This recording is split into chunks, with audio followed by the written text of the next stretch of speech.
You've got to be willing to fail and crash and burn. If you're afraid of failing, you won't get very far. Ladies, gentlemen, and variations thereupon, this was Modern Escapism.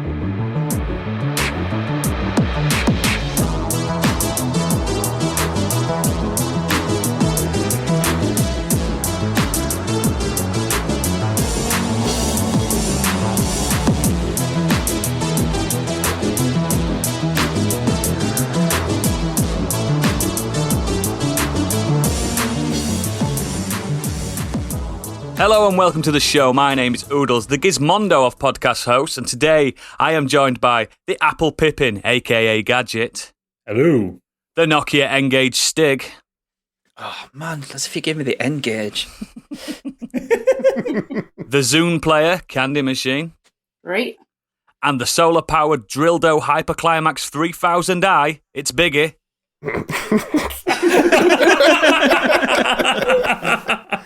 Hello, I'm here. Oh, sorry, wrong pod. Hello. Before we go into proceedings, do not forget to check out our Patreon with some of the best deals in podcasting this side of Alta Vista. But more from that later. Wow. What have you been up to, Biggie? Well, you'll be very happy to know that I've been playing a lot more of Dragon Quest XI. It's incredible, isn't it? Oh no, you've said it. He's going to go off and play it now. Oh no, bye. Yeah, really enjoying it. I don't need to talk too much about it. I think you've pretty much covered it before, haven't you? Not quite. No, I've been told not to. Oh, well, okay. In that case, it's developed by one of my personal favourites, Squeenix. Yep. Designed by Yuji Horii, artwork by Akira Toriyama, and scored by Koichi Sugiyama. Gods, all of them gods. So if you played those games before, you've kind of got an idea of what you're getting. It's very charming, beautifully animated, wonderfully scored. You can play it almost like an action RPG, although it doesn't really make any difference. It's just the camera. You can play it traditionally as a turn-based one. It's very silly, but I don't mind that. To me, it's like the Ted Lasso of games. It's just really pleasant to play. It's not too taxing. All the characters have got a little story. They all interact really well. The background characters are quite funny. It's just an easy to play game. I'm sure there's more to it because these kind of games tend to reveal. It gets harder after the credits, basically. So I'm about 18 hours so far in. What's the last thing you did in the story, just so I can get a rough estimation where you are? I'm heading to doing the quest. No spoilers. The Celestial Ruins. I might play this game. It's not revealing of it. It's not going to reveal. You will not play this game. Celestial Ruins, did you say? Yeah, I've just done the King's Horse run. Oh, fantastic, yeah. And then there's a big monster that's causing problems, so I need to go and do that. So yeah, I'm about there. Oh, excellent, excellent. That's the main thing I've been doing. But interestingly, I wanted to play Dragon's Quest VIII. And the other reason I could do that was by soft modding my PS3. So a little tinker with that. I couldn't actually do a custom firmware properly because my PS3 is automatically updated, which I've now stopped in case I want to do something different in the future. What you can do is use a soft mod called a PS3 Hen, which is available, and it kind of gives you pretty much all the stuff without actually permanently hacking your PS3. So I've been tinkering. It doesn't void any warranties either, does it? So all I'm doing at the moment is kind of setting it up as another backup emulator. Yeah. And I'm just playing different stuff on it, and I got Dragon's Quest VIII running on that as well. So you still got your ever expanding backlog, and now you're putting real effort into playing older games. Yeah, he's also picked Dragon Quest 11 and 8, which are massive games. Yeah, I basically just want to hoard everything and play everything, which I possibly can't. Also, Oodles, how long do you think the PS3 warranty lasts? That's true. Okay, yeah, that is a very good point. Fair play. Do what you want. I don't think they make them consoles anymore, so yeah. Cool, excellent, thank you. That is not a waste of anyone's time. If you've not played any Dragon Quest game, you can even start from Dragon Quest Builders, for God's sake. Any of them. They're all good. Bar a few. Yeah, they're not all good. I will say, even though I didn't get on with Dragon Quest XI, the one thing that anytime anyone brings it up, all I can hear is the battle theme because I was going to say that. When they did the Elusive Age redo version of it, and they got an orchestra to play it, the battle music just fucking pops with this jazz band. Yeah, you just end up humming it. Yeah, you know? Yeah. And in fact, just to punish the listeners who haven't played it, I'm going to put it in. Yes, it's so good.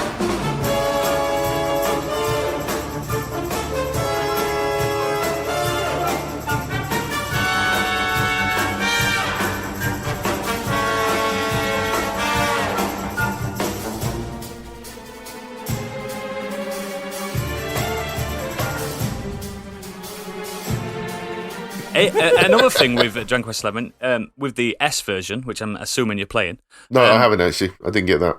I got this before that came out, and I'm annoyed that I can't upgrade to it. On the S version, you can have Dragon Quest VIII soundtrack all the way through it as well. Because 8's a banging soundtrack as well. It is.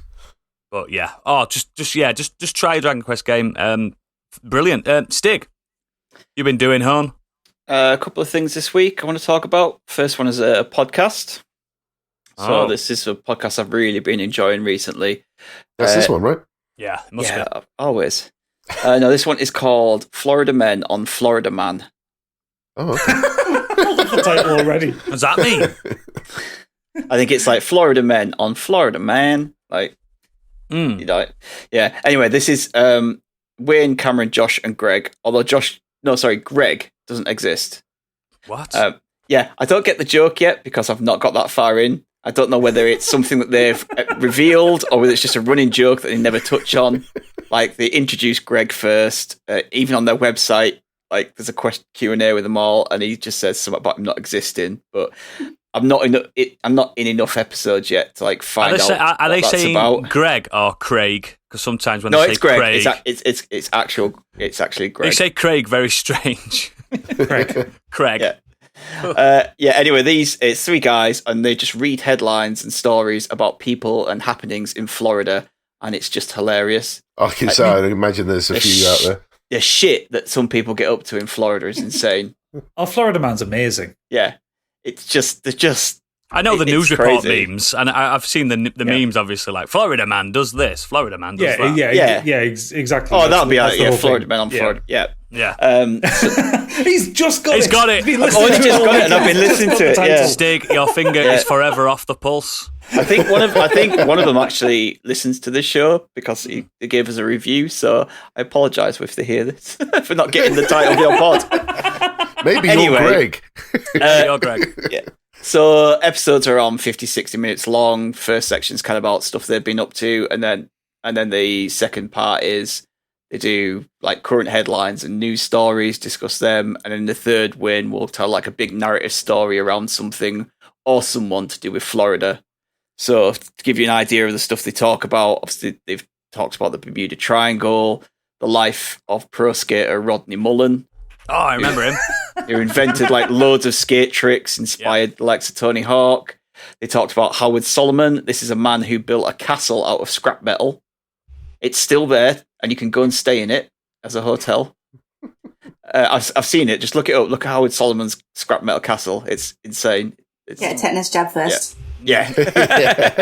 Trust me, we're all tetanused up in his lifetime. Disney World, After Hours, the stuff that goes on in the park once the guests have left. Oh my God. Yeah, but this is my favourite so far, was of the ones I've listened to. It's a 1958 Tampa snow show, which resulted in 47 lawsuits, 3 dead reindeer, 2 Santas being arrested. And I just creased my way listening throughout this. Wow.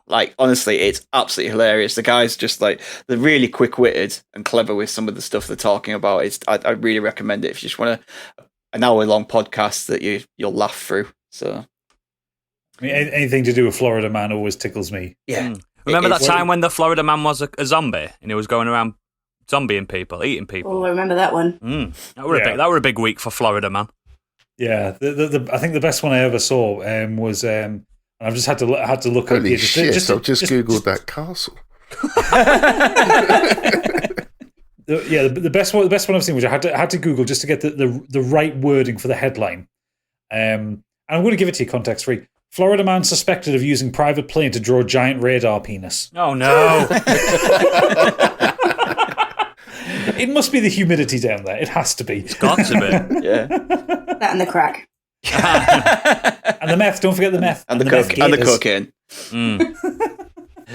Yeah. So, it's really good. Just listen to that. But the other thing that I've binged this week is not everyone's taste on here probably, but it's Clarkson's Farm on Amazon Prime. I started watching that this evening. I've heard good things. Pip's watched it, and I've seen a couple of episodes. Yeah. They started filming this back in 2019 when Clarkson's owned a farm since 2008, but his farm manager is leaving, and rather than hiring a new farm manager, he has the idea of, I'm going to farm the land. To become the best farmer in the world. Basically, what could go wrong? With no knowledge of farming and no idea what he's doing. I really enjoyed it. Like, he starts off by typical Clarkson fashion. He buys a Lamborghini tractor. Does he have a shirt tucked into his jeans? Oh yeah. Yeah. It's huge. This tractor is fucking huge. Like, everyone just comes up to like, this tractor's too big. Like, you cannot farm with this tractor, but they persevere with it because he's probably spent a fuck ton of money on it. It's full of, it's Amazon, so the production values, the music, the Sky Eye, yeah.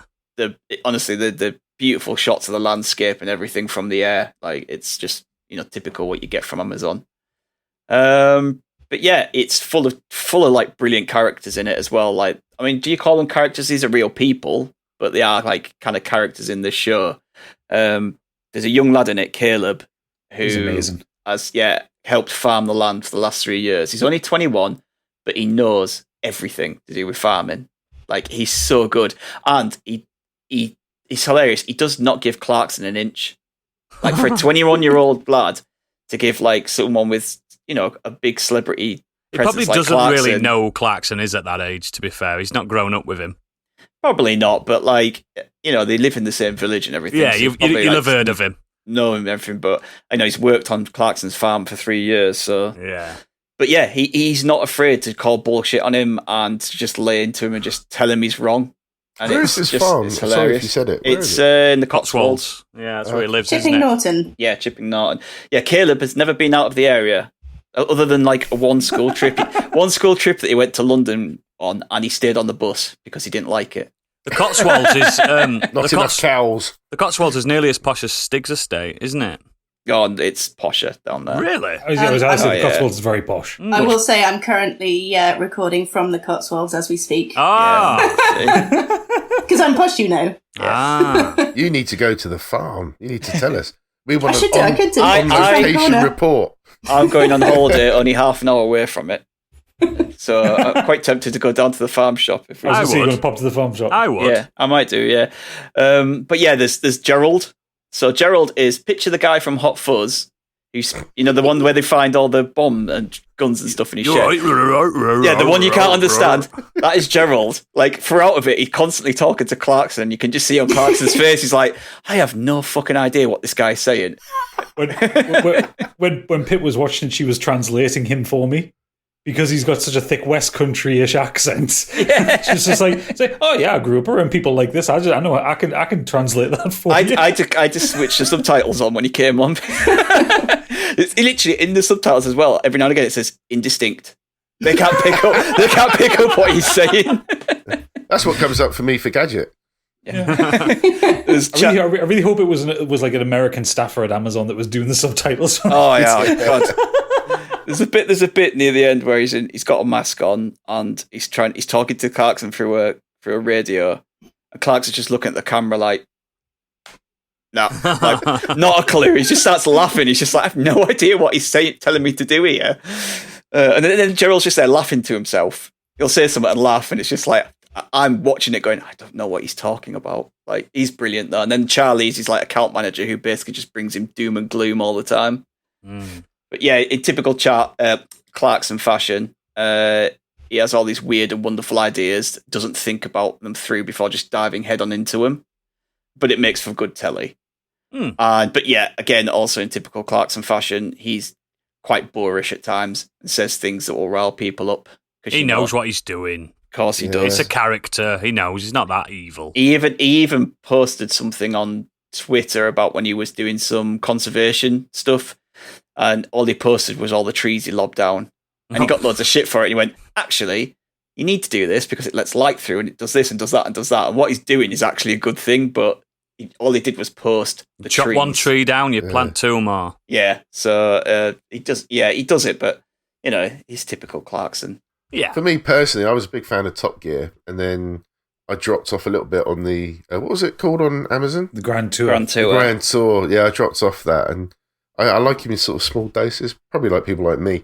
And it's just kind of it gets to a point where I need to take a break from him. But when he's on it, he's really good. Yeah, really I think funny. what helps as well with this is, I dropped off Top Gear and kind of liking Clarkson as well for a while, for obvious reasons. Yeah. But I think what helps with this is he is out of his depth and he isn't really the leader, like where he is with when he's with James May and Richard Hammond. He's kind of like in charge and just kind of tells them to shut up if they're trying to argue back. Whereas this, he kind of has to listen to people and he has to deal with being put in his place. So it works really well. But again, it's not all fun and laughs. Like, it goes through a lot of the hardships that go with farming, and there's parts of it where you can actually see him being quite sad about things, about having to cull animals, and he's quite visibly shaken about things at times, and he's constantly coming up with money issues and what farmers come up with. And it's you have to be dedicated if you. It really highlights, what real life that is. What really bad weather, droughts, or too much rain, or bugs, or whatever can just absolutely wipe out farmers' profits. Yeah, totally. But it has all that side. But on the other side, it has all the typical. Here at Modern Escapism, we are friends of farmers. Yes, We are. Yeah. Having worked on one, very much so. But yeah, it's really good. I really enjoyed it. I smashed through the whole thing this week, and I didn't expect me to be smashing through a program with Jeremy Clarkson on, but I enjoyed it, and he was in good form on it. Excellent. Brilliant. Thank you very much. We're going to move on to me now because that's the order that I have put up. My week's been a bit like Biggie's. I've been playing Dragon Quest. What of it? But I always have. We assume you're always playing Dragon Quest. I've put most of my time into a game I'm not allowed to discuss because it's under embargo at the moment. But all I'm going to say is I think I've found this year's Celeste. But that's all you're getting from me. With that one. Also, I do apologise, it's our weekly football catch-up. Let's not bother. Come on. I watched the football and it let me down. That's my review. Yeah, it did. By the time this comes out as well, it could be even worse. Yes, I know. I know. But I did go out and nothing to report. That's how bad the game was. I went home straight away afterwards. So it's not good, is it? Me coming home almost sober. What a waste. Yeah. Result. Good for the Scots, though. Yeah, good for them. Yeah, absolutely. Yeah, fair play. I've given up on Cyberpunk. Oh, really? Shocked. Yeah. I'm shocked. So when I first started playing it, I was praising it, saying, "Oh, this is brilliant." And then I'd done the intro. And then it turns into a very boring game. Very boring game. There's too many side quests. Everything just pops up. Everyone's ringing you up left, right, and centre. You haven't got a moment to explore. And then when you do explore, there's nothing to explore.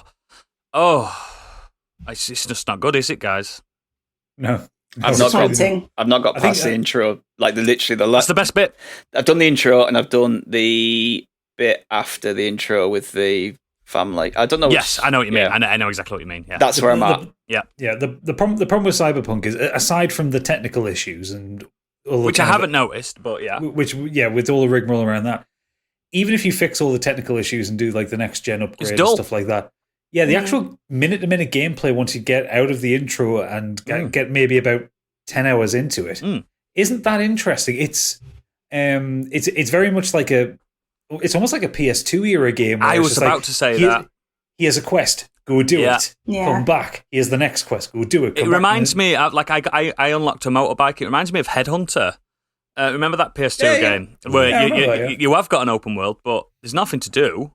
You just got to drive to the next mission. But with Cyberpunk, you're constantly getting phone calls. As soon as you move into another territory, you're getting a phone call saying, I've got 45 missions for you to do. None of them are fun.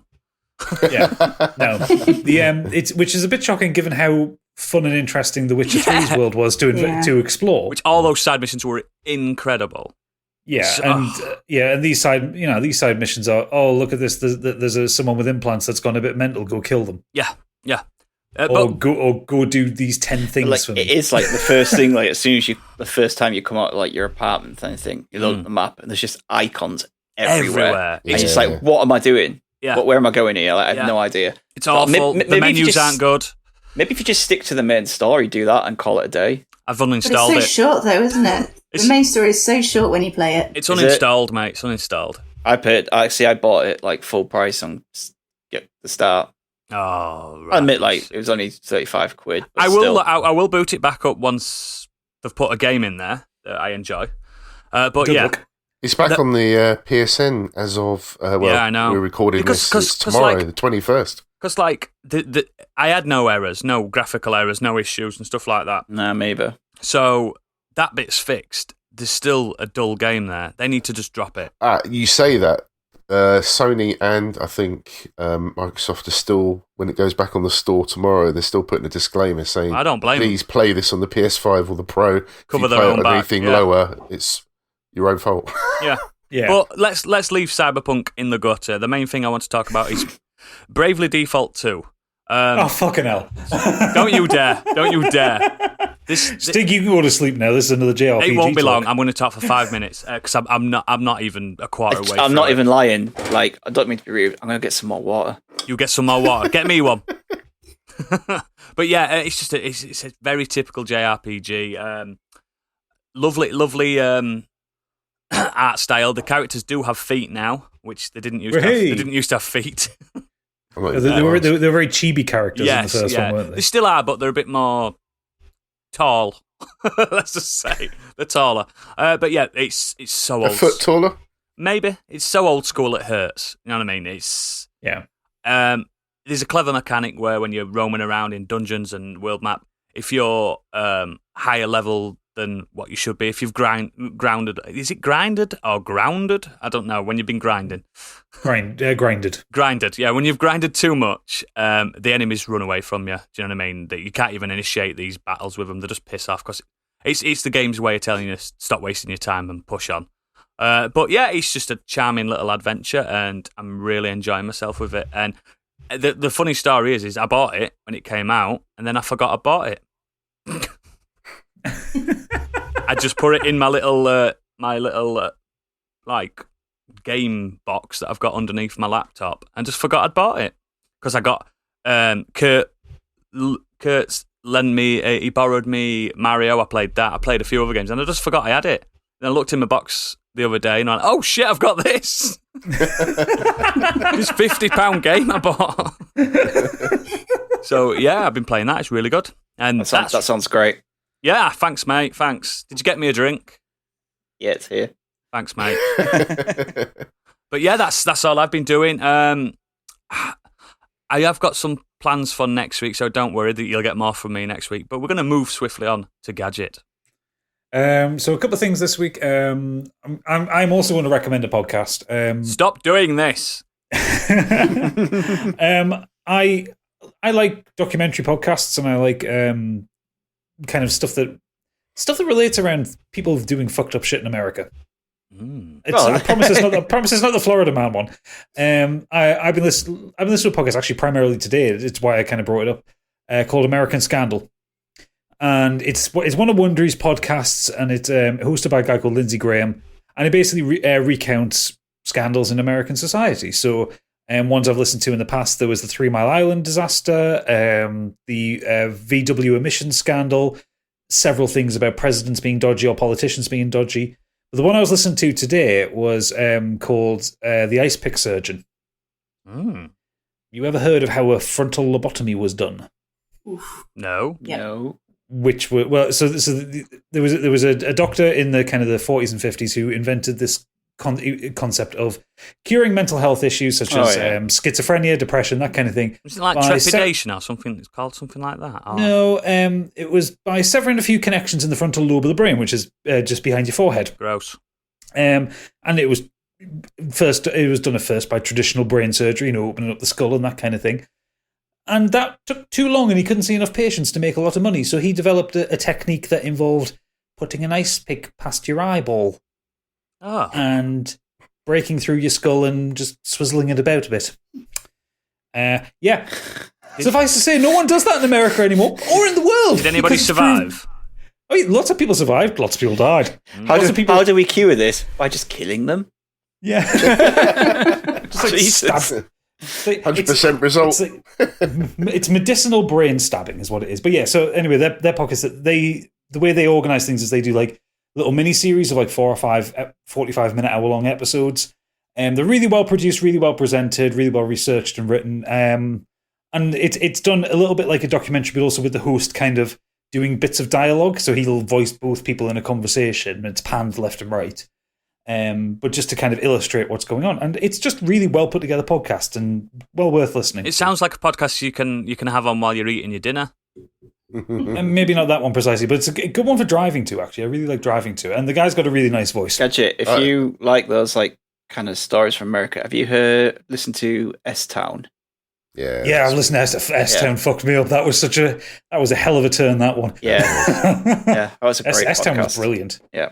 But yeah, I listen to loads of stuff. I listen to a lot of stuff that Gimlet puts out, like Crime Town and Reply All and that kind of thing. The main thing I want to talk about after I was so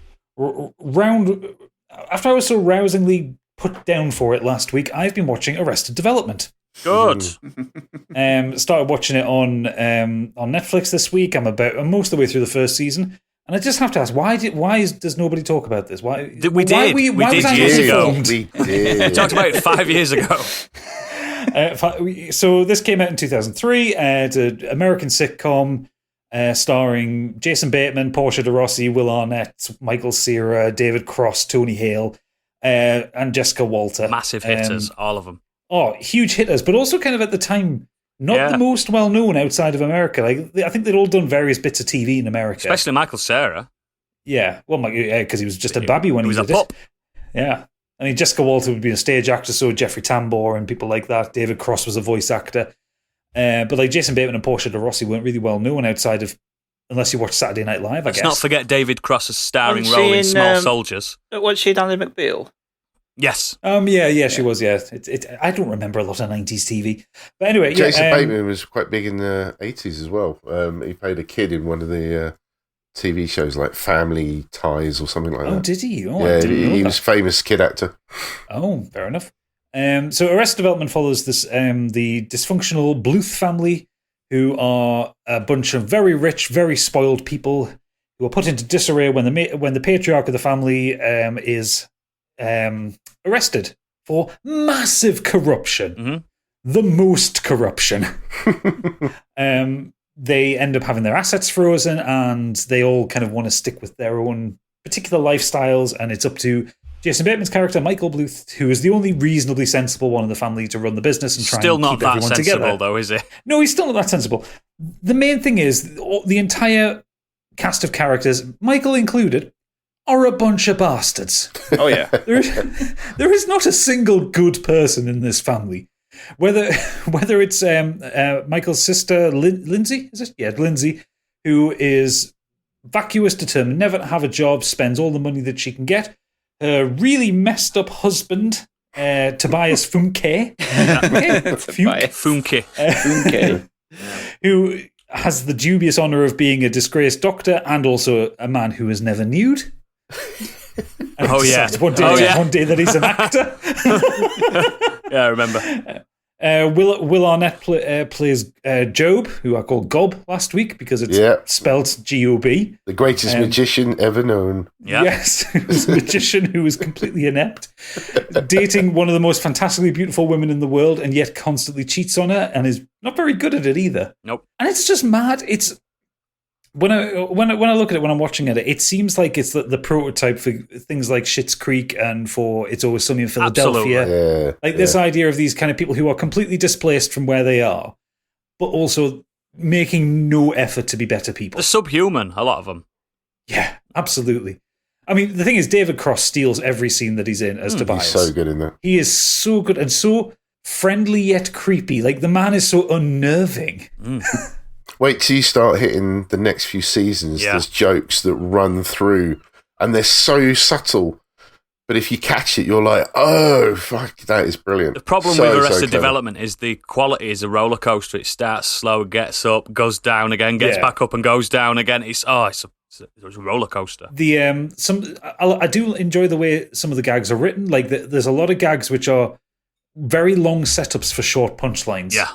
And when it hits, it's perfect. At least in this first season, some of them are great. Like I say, anything with Tobias is great. The current episodes that I'm up to is where it's around George Senior's trial. Oh, yeah. And Michael starts dating the blind lawyer who isn't blind. He was wonderfully played by Julia Louis-Dreyfus in a proper guest turn. And everything, it's so hard to describe because it is so surreal. Yeah. But I mean, in terms of like guest things, like everybody's in it. Like anyone who you've seen in a TV sitcom in the last 20 years guests at some point in this. They've got Henry Winkler playing a probably racist, probably homophobic, closeted gay lawyer. Yeah, he's very good. He was completely inept at his job. But I think Jessica Walter is the standard to me. The only problem is because I've seen Archer first, and obviously Mallory's based on Lucille Bluth. All I can see is Mallory because she doesn't put on a voice for Mallory in Archer. No, she's just her. But some of the shit she comes out with is fucking hilarious. It's really heinous, racist shit sometimes, but somehow it's funny. That's what old money does to you. That's what it does to you. True, yeah. Like, none of the characters are endearing. I think the closest to an endearing character you can get is Michael Cera's character, George Michael. Yeah. And that's only because he's young and wet behind the ears. Yeah, but he also has a crush on his cousin. Oh, God, yeah. His cousin, who in the latest episode I've just watched has been fleecing people for money by pretending to be her disabled twin sister that doesn't exist. Yes. I'm not making any of this shit up, listeners, as well. No. You haven't seen it, so... Although, to be fair, I do feel like I'm the only person in the world who hasn't seen it. I think you are the only one that it's left on for you, basically. I would maybe advise just stopping after season 3, though. I was about to say that. Yeah, a lot of people said that, and I'll probably do that. It's like... which I've done with a few things, like Community I stopped after season 4, because apparently season 5 was terrible. It is. 30 Rock, I tend never to watch the last season, stuff like that, so... Yeah, because I watched season 4 because obviously it's Arrested Development's back, amazing. Yeah, and I was put off by it so much. I never even bothered with season 5 yet. Really, I was just like, I've watched them all, but just out of like morbid curiosity. Yeah, I just didn't feel like I wanted to watch season 5. A lot of the episodes, I didn't check out. A lot of the newer episodes, I'm watching it while looking at my phone. Do you know what I mean? You're not really watching it; it's just on. And then you notice the Netflix saying, "Are you still there? Are you still watching it?" Like, oh yeah, I am. Yeah, of course I am. Yeah, those first 3 seasons, absolute gold. Oh yeah, yeah. The jokes come thick and fast, and I mean, I could talk about it for ages. I mean, we haven't even got onto like Buster Bluth, who's just one of the most uniquely pathetic characters. And actually, it makes me worry that Tony Hale has been typecast as playing these sad sack characters. Well, yeah, because if you watch Veep, he plays a very similar character in that. But yeah, watch Arrested Development; it's really good. Yeah, excellent. Thank you. And Candy, what have you been up to? A couple of things this week. The first thing I'm just going to touch on briefly. I did the demo of Stranger of Paradise, the Final Fantasy Origins demo. Did you destroy Chaos? I didn't get quite that far. I turned it off after 20 minutes. Oh. It was the one announced and dropped at E3, which it took 2 patches to actually work. So I downloaded it. Kill Chaos. That's a good start. Then if you're going to patch the demo to get it going. Honestly, that was the best part of it. Is that on PC? I take it. No, that was on PS5. Yeah. Oh, it's a quasi remake of Final Fantasy 1, but they've just ruined it. It's bad. Oh, really? It's really bad. Like I know it's just a demo and it's not necessarily representative, but I can't really find. It looks like a game from features. 15 years ago. It does, yeah, and it plays like it too. Yep. It's clunky and dear. Yeah. I'm only Without interested in giving it games from 24 years ago. Yeah. Yes, I but don't wanna give some it an hold up, absolute some smack. don't. That's the difference. So I don't think I'll be buying that one unless it significantly improves, but I can't imagine it would. Oh, it'll be 70 quid. Yeah, it will be as well. The main thing I've been doing, I've been watching a film called The Devil All the Time. Okay. And I don't know if you've heard of this one. It's based on the novel by Donald Ray Pollock. The Devil All the Time is a series of interlacing stories set in the Appalachia Bible Belt region of the USA. It sort of jumps back and forth in time, set around the sort of end of World War II and the sort of just beginnings of the Vietnam era. It's kind of a bleak and intense look into people's willingness to believe in the power of faith. Dear. Yeah. So you know where this is going. So one story centres around a character played by Bill Skarsgård, Pennywise, you might know him as. Oh, he's pretty in real life, isn't he? Oh, he's a gorgeous boy. Lovely. Yeah. He doesn't really look like a clown. He kind of does, though. He's got those... Pretty clown. Those eyes are real. So anyway, Bill Skarsgård, he's returned from the war, during which time he witnessed a fellow soldier having basically been tortured and crucified. And because of the evident PSD he's still suffering, he found it difficult to look at the image of a cross and pray to the image of a cross. And it's sort of his story that springboards the rest of the subsequent interwoven tales. And I will just say at this point, it's got every single trigger warning going. So it has got multiple scenes of suicide. It's got animal cruelty, sexual assault, and it's not suitable for arachnophobics. So it's not a laugh a minute. Gadget won't be watching it then. Yeah, nope, not a chance. Yeah. It is a bleak look. That said, the acting is absolutely stellar. I'm just going to read off this cast to you. So it's got Tom Holland, Bill Skarsgård, Robert Pattinson, Sebastian Stan. So already you've got Winter Soldier, Spider-Man, and Batman. Riley Keough, Jason Clarke, Eliza Scanlon, and Mia, I'm going to butcher this surname, Mia Wasikowska. And it's also narrated by the author Ray Pollock and produced by Jake Gyllenhaal. So despite what I've said, I haven't painted a very pretty picture of the film. However, if you're in the mood for something that is quite hard-hitting and very well acted, I would recommend it. It's a brilliant film. And it's worth a go if you're in the mood, but don't expect to come out of it feeling particularly good about life. Yeah, come on, family, gather round. Let's sit down and watch a movie together. Exactly. Please don't watch it with the family, especially if you've got little ones. But it's a very, very good film. Yeah, there's always a time and a place for that, isn't there? If you're in the right frame of mind. Yeah, the other day I woke up and I just said, I'm going to watch There Will Be Blood. And I did. Sometimes you just want to watch these bleak films, don't you? Yeah. Yeah, as long as you're in the right mood, it is a brilliant film. And I do want to read the book because of it. I've got it on Audible. I can almost guarantee it's probably better. It's almost got to be. It's got to be, hasn't it? Yeah. So I think now I know what I'm in for. I'll give that a go on Audible. You see, books are not scared to go places that films just can't. And it's always so much worse in your head, isn't it? Absolutely. Everyone's imagination is so much worse than you can see on film. Yeah, true. Excellent. Thank you very much. All good recommendations this week. Right. Thank you, everyone, for that. And now let's move on to the main topic. Biggie, what are we doing? Yes, this week we're talking about failed tech. It's either tech that didn't take off for whatever reason, fell by the wayside, or was just so boneheaded it was always doomed to be thrown into the sea. Yes, it's got this. I'm quite excited about this one because we're all nerds and we've all been stung by tech in the past. Or even if we've not even touched this particular tech, we all know the stories. So we're going to start with you, Biggie, as well. Okay. Well, I've gone for a slightly different version of it. So I'm picking the PS Vita, which ironically is Latin for life, but wasn't treated that way. Yes. Yeah, love it or hate it. Japan did.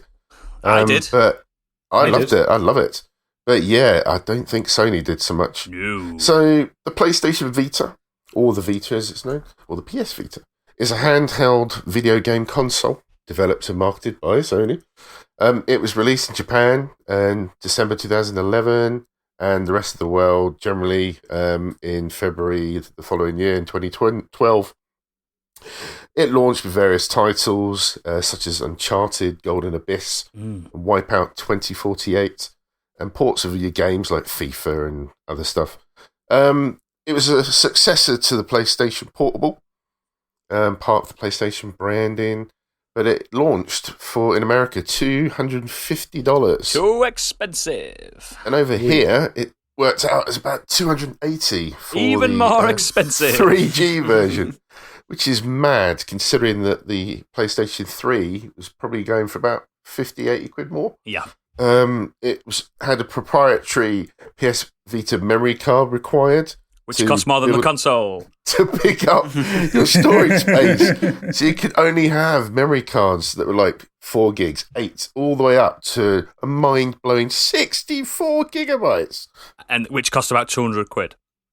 Yeah, it was you could insane. get fake ones. I had a 64 gig one. Yeah, you could, one. but not straight away. You couldn't. Not for first year. Trust me. I had a 4 gigabyte one for fucking a year, mate. And if you went for a particular model, you get like a 1 gig flash memory that you could use as well. It came with, it almost looked like a mini controller in a way, but it was missing 2 of the main buttons that you'd have on a controller, which actually affected a few games that were ported over. It also had a camera on the front and back. It was, believe it or not, backward compatible, which is normally unheard of with Sony, but only for PSP and PlayStation 1 games if you downloaded them. Yeah. It launched with a beautiful OLED screen. Oh, it's gorgeous. It still is gorgeous. It's stunning, and that's the model I got. Yeah. And then the later model, when they did a sort of rejig of it, LCD thing, launched wasn't with it? the cheaper LCD, which obviously was fine, but it wasn't OLED. They also launched the PlayStation TV. Oh, forgot about that. Shite that. Which I also have, and they are both jailbroken. And I use them as emulators. Lend me one. As well as other stuff. But yeah, it's for those who don't know what the PS TV was, it's basically a Vita, but it was docked, so you could actually connect it directly to your TV. But yeah, basically, the PS TV basically just felt like something that was made like especially for YouTubers and reviewers. Yeah. Because it was the only point of it was that you could put it out to a capture card. Yeah. Well, they marketed it as like, oh, you can stream your PlayStation to another room. So I was like, excellent. Get this PS Vita TV, put it in my bedroom, and I can stream my PS4 to it. My bedroom is directly above. Enjoy that lag, baby. Our front room, and the lag was terrible. Like I just like this was a massive waste of money. Yeah, you basically needed an insane Wi-Fi signal that was just wouldn't create that latency. But yeah, it was just it didn't have LAN, did it? It didn't have a wired connection. No. So yeah, it was at the time when it was launched. Sony were right behind it, and then for reasons that I think there was a shift in sort of the mobile gaming market. It was competing with the Nintendo 3DS.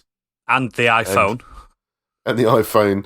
And so, again, it's just the way that Sony supported it or didn't support it. And Nintendo sort of basically went off galloping away once they dropped the price, which Sony didn't do for a few years.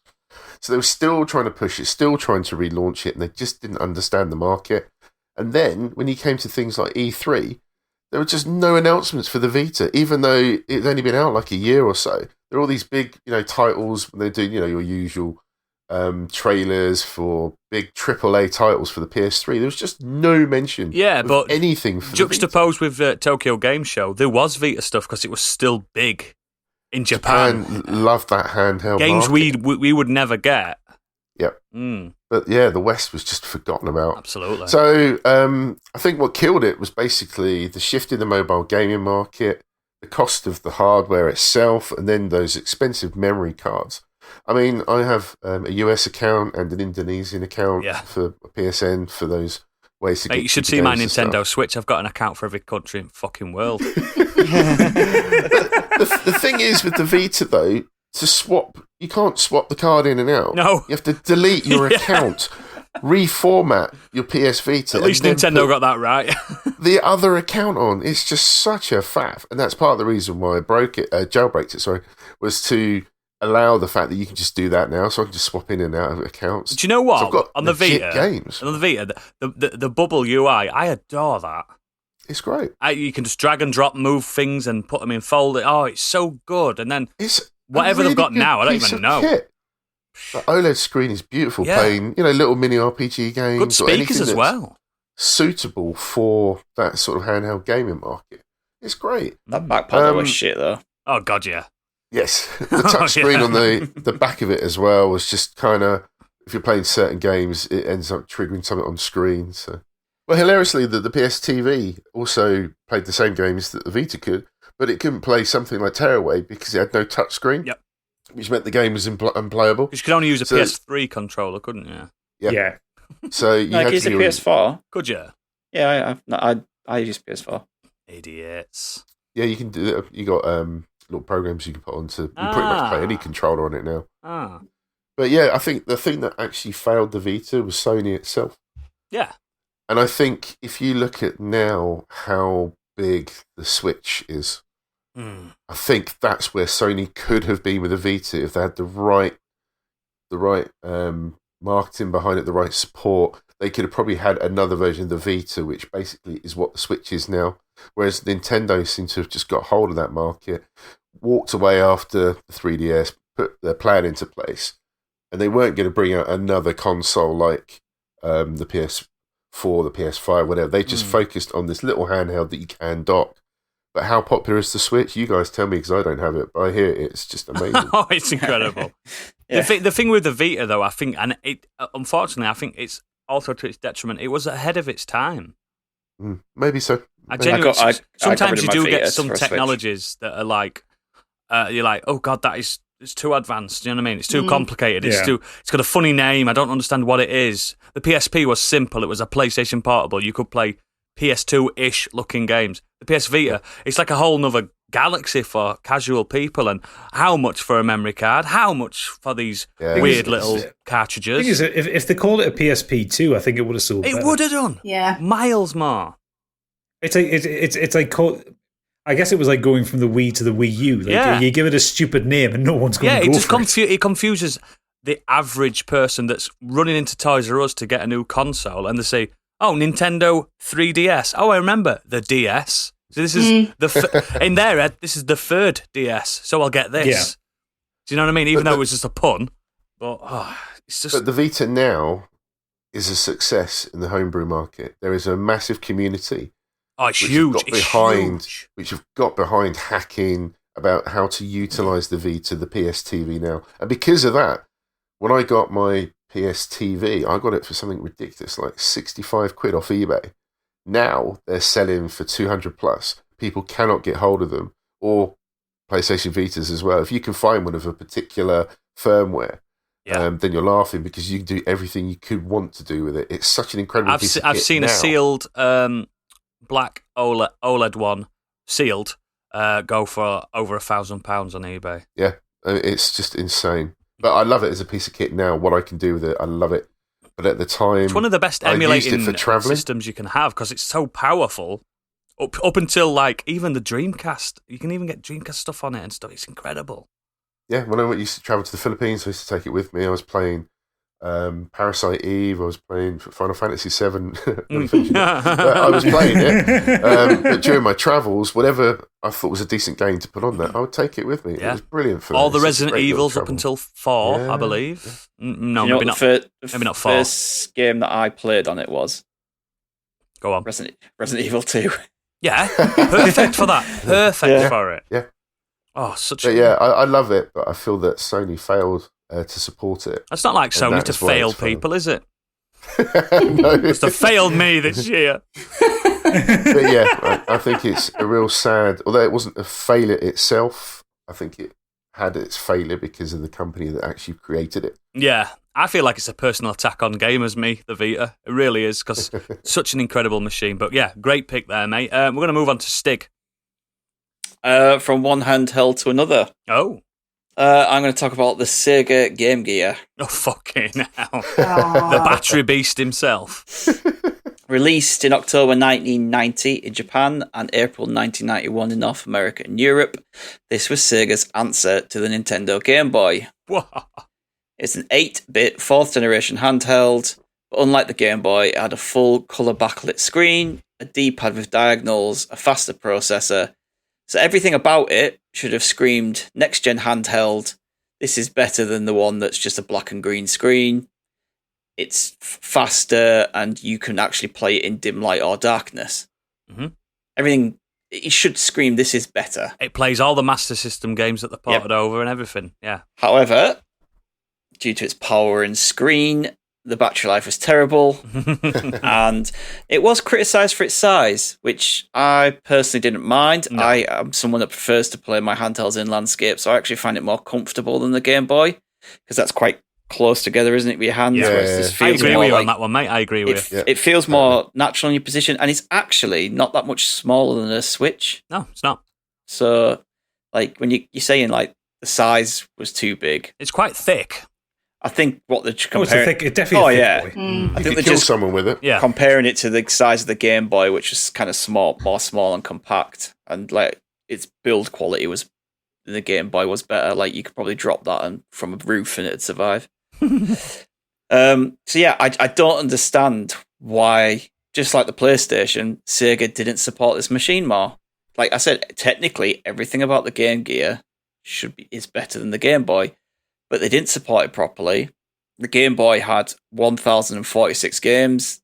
The Game Gear had 364. A third of them didn't even make it to the American or European and most market. of them weren't exclusive to that as well. Yeah, but I was playing the likes of Micro Machines, the Mortal Kombat trilogy, Road Rash, the Sonic games, Golden Axe, Shinobi, The Lion King, Aladdin, Simpsons games, wrestling games, that McDonald's game, I had that. Like, all in colour and portable. Yeah. Like I love my Game Gear. I thought it was great. Yeah. I mean, you say a Master System, but some of these games were Mega Drive games. Some of them were, yeah. Yeah, it felt like you had a portable Mega Drive. Some of them for the time looked and sounded better than the Game Boy. It didn't have Street Fighter 2, did it? I don't think. No, it didn't. No, it wouldn't have been able to do that. But it didn't take off. You know, yes, the battery life was terrible. But, I remember you could put rechargeable batteries in. You could even get rechargeable battery packs like we had. Yeah, you could even watch TV on it. I mean, yeah, terrible. TV tuner. I've got a story about that. The only time I've ever held a Game Gear for longer than half an hour and played it for longer than was watching American Werewolf in London on BBC Two using the TV tuner. I mean, the TV tuner was terrible. You try sitting in the back. We would have sitting sat in the there back of a car, it. sitting in the back of a car trying to get the TV because the car's moving constantly. We're just in my cousin's bedroom watching it. Like, if my auntie walks in, we're going to get told off for watching a scary film. Yeah, he's constantly moving the aerial around trying to get signal. But it was. I even had the magnifying glass for it and everything. I had all the accessories and stuff for it, and I loved it. The magnifying glass, yeah, I forgot about that. Yeah, but even the Game Boy had that though, mate. I know, it's such a weird thing. That is literally the only Sega console I've ever owned. I'm not a Sega fanboy. I was definitely more into Nintendo in the market, but I couldn't understand at that time when I was younger, people banging on about the Game Boy. And I'm like, this thing's in colour. Like, and I can play it in the car in when it's dark, or play it in my bedroom when it's dark. Like, you can't do that with a Game Boy. Like, that thing's shit. Like, this is better. And yeah, it obviously history proves that it wasn't. I just genuinely think that Sega never, and I'm going to get death threats for this, I just don't think they have the game library to fight Nintendo in any aspect whatsoever, in my opinion. I think as well the Game Gear was more expensive than the Game Boy. Yes. The Game Boy I think at the time was like 99 quid when the Game Gear came out. The Game Gear came out at over 150. And I think the games were more expensive as well, and because there wasn't really a second-hand market for any of them yet, whereas the Game Boy had been out since the late 80s. Oh, we were swapping Game Boy games in the playground, mate. Exactly. Like I was the only at school. I was the only person who had a Game Gear. Yeah. All my mates had Game Boys. Yeah. But they never got columns, and columns is better than Tetris. No. I'm going to give you this. I'm going to give you this. Columns is better than Tetris. No, it's not. It is. It is. I love columns. It was all in colour, though. It was colour. I love Tetris. It's one of the only Mega Drive games I put proper loads of time in his columns. Yeah. Love columns. I remember distinctly, like as this kind of, it'd be about 7 or 8 when I got mine. Sitting at my grandma's house, and like a Sunday, like, we'd go to my grandma's every Sunday, and I was sat in the corner because my batteries had died, so I had the plug, had the wall socket, and I'm just sat in the corner of the dining room next to the only open plug socket I can find, sat away playing Sonic 2, I think it was. Yeah, it's fucking great. Oh, it had the Master System Sonic 2, didn't it? The one with the minecart. Love that one. Love that one. But it was rock solid. It was so rock hard. You Game Boy owners, you couldn't play Micro Machines on the go. No. I could. No, but we did have Mario. You ever heard of him? And Zelda. I'm being honest, I don't like any of those Game Gear, like old Marios and Zeldas. I think all the console versions are better. Did you see the Game Gear Mini re-releases for last year? Yeah. These ultra tiny little Weren't they really small? Yeah, tiny. They were so small. They were like, it was like a 1-inch screen they had on them. What's the point? And you play it with a toothpick. Well, yeah. If you go onto YouTube and look at Ashens did a review of them all. There was 4 different ones, and they all had like 5 games on them each. Oh, they were all different games as well, and they were like 50. I think they were 50 quid each. They were just for the Japanese market. But he's trying to play them, and like there was 2 of them, 2 of the different color ones. They each had 5 JRPGs on there. Oh, like, how are you going to read that text on a 1-inch Fantasy screen? Star? Yeah, Fantasy Star was one of them. Yeah, and it was just like, it's like, okay, I get for the nostalgia, and they're a cool little thing to collect, but you can't actually play that. No, can you fuck? You need 6-inch screen on nothing. Yeah, ultimately, failed, discontinued in '97. Just. I mean, to be fair, 7 years is a pretty good run for it. I have seen the Game Gear in the wild. I've seen it at car boot sales. I've seen it at indie game shops and stuff. I've seen them as low as £40. Not in good condition. Don't get me wrong. To be fair, if I saw a working one at a car boot sale, I'd buy it.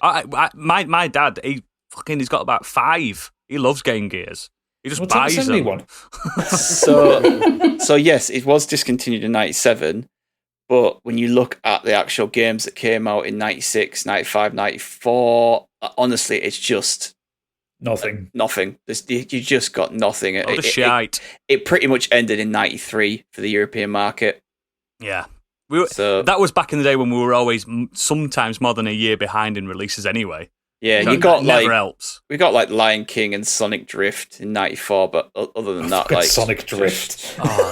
Sonic Drift is shocking. Yeah, but so bad. That's it. So yeah, the Game Gear. Rest in peace. Yeah. Thank you very much. So we'll move on to me. This was first launched in October 2010. It's the Windows Phone. Who remembers the Windows phones? Yeah, I do. Yeah. Barely. Well, you have to be more specific because I use a lot of Windows phones over the years. The Nokia Lumias I'm talking about. Yeah. When it was like a version, it was like Windows Mobile 8 or something like that. Yes, it was Mobile 8. Yeah, that's correct. No, it started. Obviously, the Windows Phone started with 7, didn't it? And then the Lumias was 8. A $7 billion deal partnership with Nokia and Microsoft to create what they assumed to call the iPhone killer. That went well, didn't it? The one I had, the Nokia Lumia 930, being the flagship model and to this day the best-selling Windows phone. That absolutely tanked. It fell on its ass. Harder than the Zune. Well, no, not quite. Not that hard, but for a brief moment in the mobile market, heads were turning. Windows phone. I use a Windows computer. Maybe this could work seamlessly. No, it wasn't seamless. Now, Gadget, you've used them. It was never seamless, was it? No. So at the time when this came out, I actually worked for EE. It was T-Mobile back then. I used to work in their tech support, so we got a load of these delivered to us. Mm-hmm. Fascinating at first, wasn't it? It was the Lumia 930, 20, and the 800 that we had. Yes, 800 or 810 or something like that. Anyway, and we got them. And the thing is with them, for all that they died on their arse, they were really good. The handsets were quality as well. The handsets were quality. The operating system was slick. It was fast. It was really attractive. It looked nicer than that version of iOS. It looked better than Android at the moment, which was gingerbread, I think. Yeah, it looked better than the version of Android. So on paper, and they weren't that expensive either. On paper, it should have succeeded. Yeah, it was like I think you could get some of the Lumias starting as little as £99 then. Or like £30 a month on contract. Yeah. Great. Yeah. The problem with it though is that Microsoft fucked over app developers, and they made it. It wasn't any. Well, that's it, because they made a really difficult environment because you had to use the UMW or whatever Windows proprietary format was for it. You had to use a certain coding language, which all the developers had already started using Xcode for iPhones. Yep. Because it's just like, look at all these millions of iPhones out there. Let's start using that. And this is before the day when Android was really big. Yeah. So and Windows comes along and says, so you can put your apps on our phone, but you need to completely change the language. Like, without getting too nerdy on it, Xcode uses the same code base as all Mac software. So if you're a development studio, you can develop for a Mac, you can develop for an iPhone. In the same way that Android uses a lot of the same stuff as a lot of web technologies. Yeah. You know, like and Linux, like you're not using different code bases. Then Microsoft comes in and goes, "Here's a brand new code base. Here's a new one." You've all been asking for it. Here it is. Nobody was asking for it. We just got over Symbian, for God's sake. Yeah. Oh, Symbian was dreadful. But it was a shame because the handsets were really nice. Like the 930 had it felt great in the hand. It had a decent camera. It had that like soft plastic, but it wasn't plastic. It was like a carb. I don't know what it was. It was really nice to hold, and no fingerprints whatsoever. It felt nicer in the hand than an iPhone 3GS. It fucking did, mate. It absolutely did. And it was like £100 cheaper. Yeah. So I remember the story is I went into and I'll disclaimer, I do work in the mobile industry now, but at that time I didn't. And at the time, I was one of those guys that walked into T-Mobile. You know, plucky little. What's good? What's happening? What's good in here? Back in the days, Gadget will remember. In the days of you got a commission from every sale. What's good? I've heard of these iPhones. I've heard of these Nokias. Not Nokias. The Sony Walkman Ericsson ones. And this gentleman said, Windows Phone. You want these just came in this week. There's a Dwayne Benzie serving you. yeah. And I was like, wow, look at the size of it. It's massive. And it's like, you've got a Windows computer? I'm like, my dad has. He went, it'll just work. Giving it to Todd Howard. It'll just work. But bear in mind, I didn't have an email address at this point because you can get your emails on it. I'm like, wow, my emails that I don't get. It was like, look, please email me. This guy was clever. He had all the games lined up, all the 5 games that the phone actually had. He's like, look at this. Wow, 3D Snake. I'm like, whoa, blown away. But bear in mind, on the iPhone they had what's that game? That sword game they had made by Chair and Infinity Blade. They had Infinity Blade on an iPhone. I'm looking at this 3D Snake going, wow. Because obviously he's going to get more commission on this because it's new with the hot thing. Sign me up. I'm only a little boy, but I was old enough to get a contract. Yes, £40 a month. That seems really reasonable. How many? 2 gigabytes of data. Incredible. I'm never going to run out. And bear in mind, the Windows Phone was difficult to turn mobile data off. I could never find where it was. Hidden in the settings somewhere. You couldn't turn mobile data off. That was the big sticking point with it. Is that what it was? Again, we working on tech support. The few people who did buy them, we would get calls all the time going, well, I've run out of data, but I haven't been going on the internet. On day one. Has your phone been on? It says, yeah. It says, yeah, you're on the internet. You have to turn your phone off. And it would be constantly polling the Microsoft servers for like your emails and stuff like that. Because obviously it wanted you to use Hotmail, it wanted you to use live.com and stuff like that. And it was not good on a limited data package. You had to get the unlimited one to not be reamed. I remember getting a job not long after that, and it was an office-based job, and they all used it for the office, and it seemed to sync really well in that office environment. I felt like the phone wasn't for general public. I felt like it was for not quite BlackBerry levels of office integration, but for a bit more, not the average user. It was a bit complicated. But I did like the fact that I could change the squares to purple and stuff like that. Do you know what I mean? It was nice. There was a lot of nice customizations on it, and it did have really good sound when you put your headphones in. Really good sound.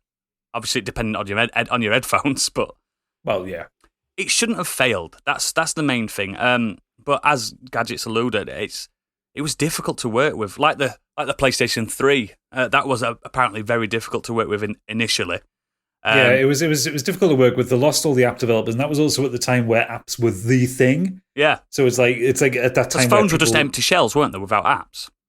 Yeah, but it was that time where like everything was very app focused and lots of app adverts and stuff like that. Like around 2010, 2011 was the point where Facebook's people going onto Facebook were doing it more from their phones than from their computers, and that kind of thing. And it's like that's when that app boom blew up because the iPhone did it. Yeah. So because Microsoft didn't really get any developers on board, and the few apps they had, like the Facebook app on it, was shockingly bad. Oh yeah. I don't think they even got a Twitter app. If I'm they didn't. No, I was just about to say. So the main thing that got me, I had that year with it. Luckily enough, in a genius move that I made, I said I'd wanted a 12-month. Contract. 24. And this guy's like, are you sure? Are you sure? I'm just like, yeah. I don't know why. And that's why I had to pay a little bit extra, like the £40 rather than the £30, but 12 months. So I stuck with it for a year. And then the straw that broke the camel's back was it had no YouTube native app and it had no Twitter app. And I was like, I was looking at my mates who had, I think the iPhone 4 had just started coming out or the 4S. And I was looking at that going, wow, look at that. That is blistering. And that's what tipped me over. And so, if anything, it succeeded in making me not want one anymore. Because they still went on for quite a while. I think they ended in about 2015,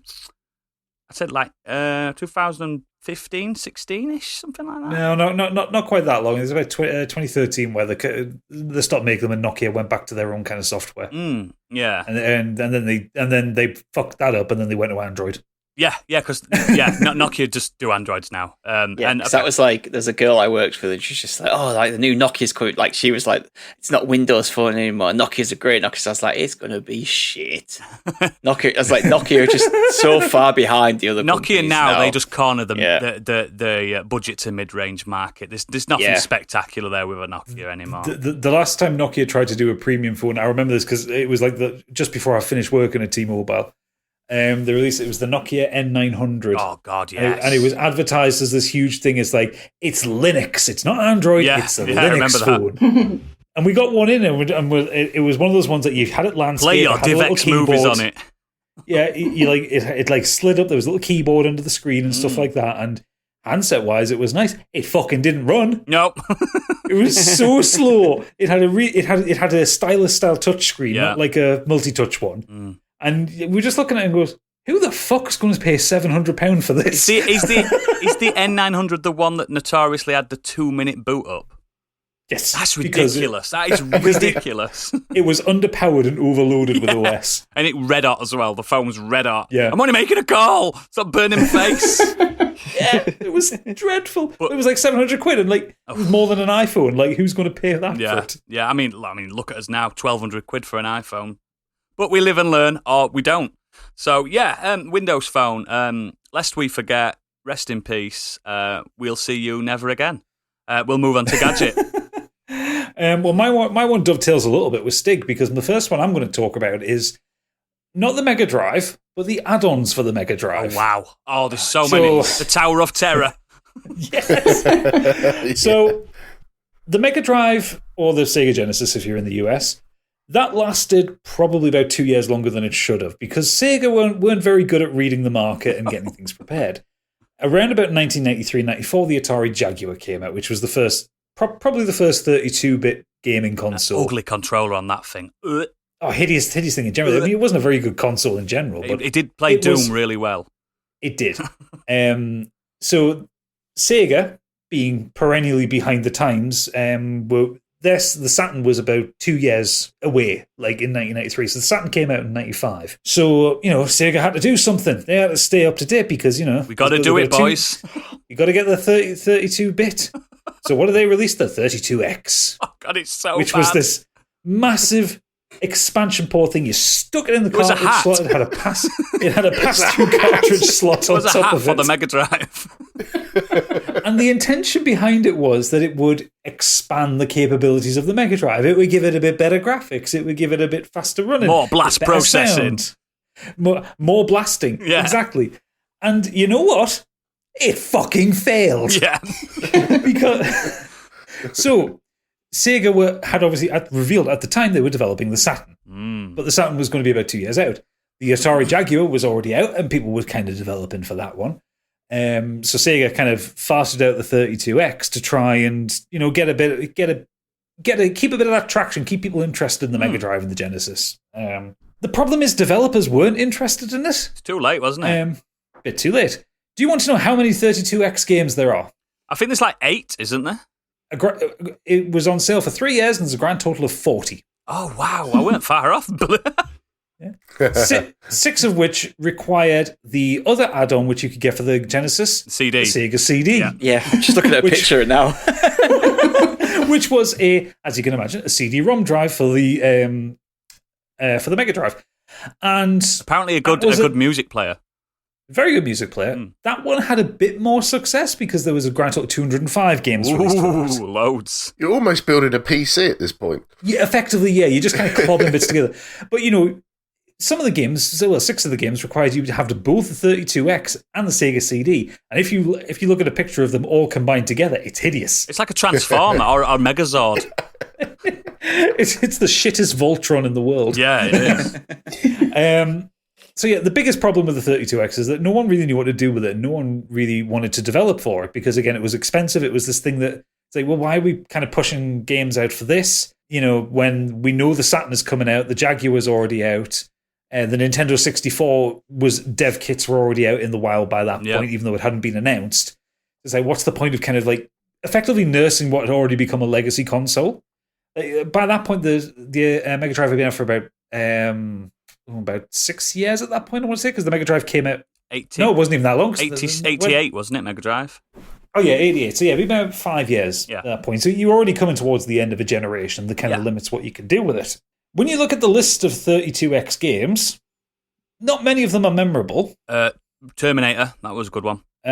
Terminator wasn't a 32X game. It might be a CD. Yeah. That was a CD game. Yeah, that one was good. Yeah, that was good. But there are a few that kind of do stick out, not for the right reasons. Tetris?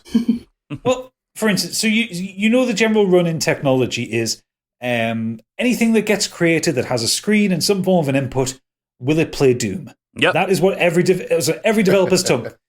32X didn't play Doom. Nope. They released Doom for it. And bear in mind that, everything can play Doom because it is one of the simplest games in the world to get running. And the 32X was way more powerful than was required to run Doom properly.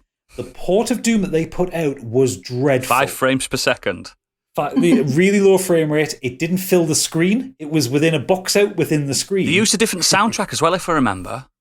They tried. They didn't use Bobby Prince's soundtrack. They used someone else's. So weird. So you didn't get your classic E1M1 music. Oh. Yeah. Among other things, you had games like Fahrenheit, which required the Sega CD.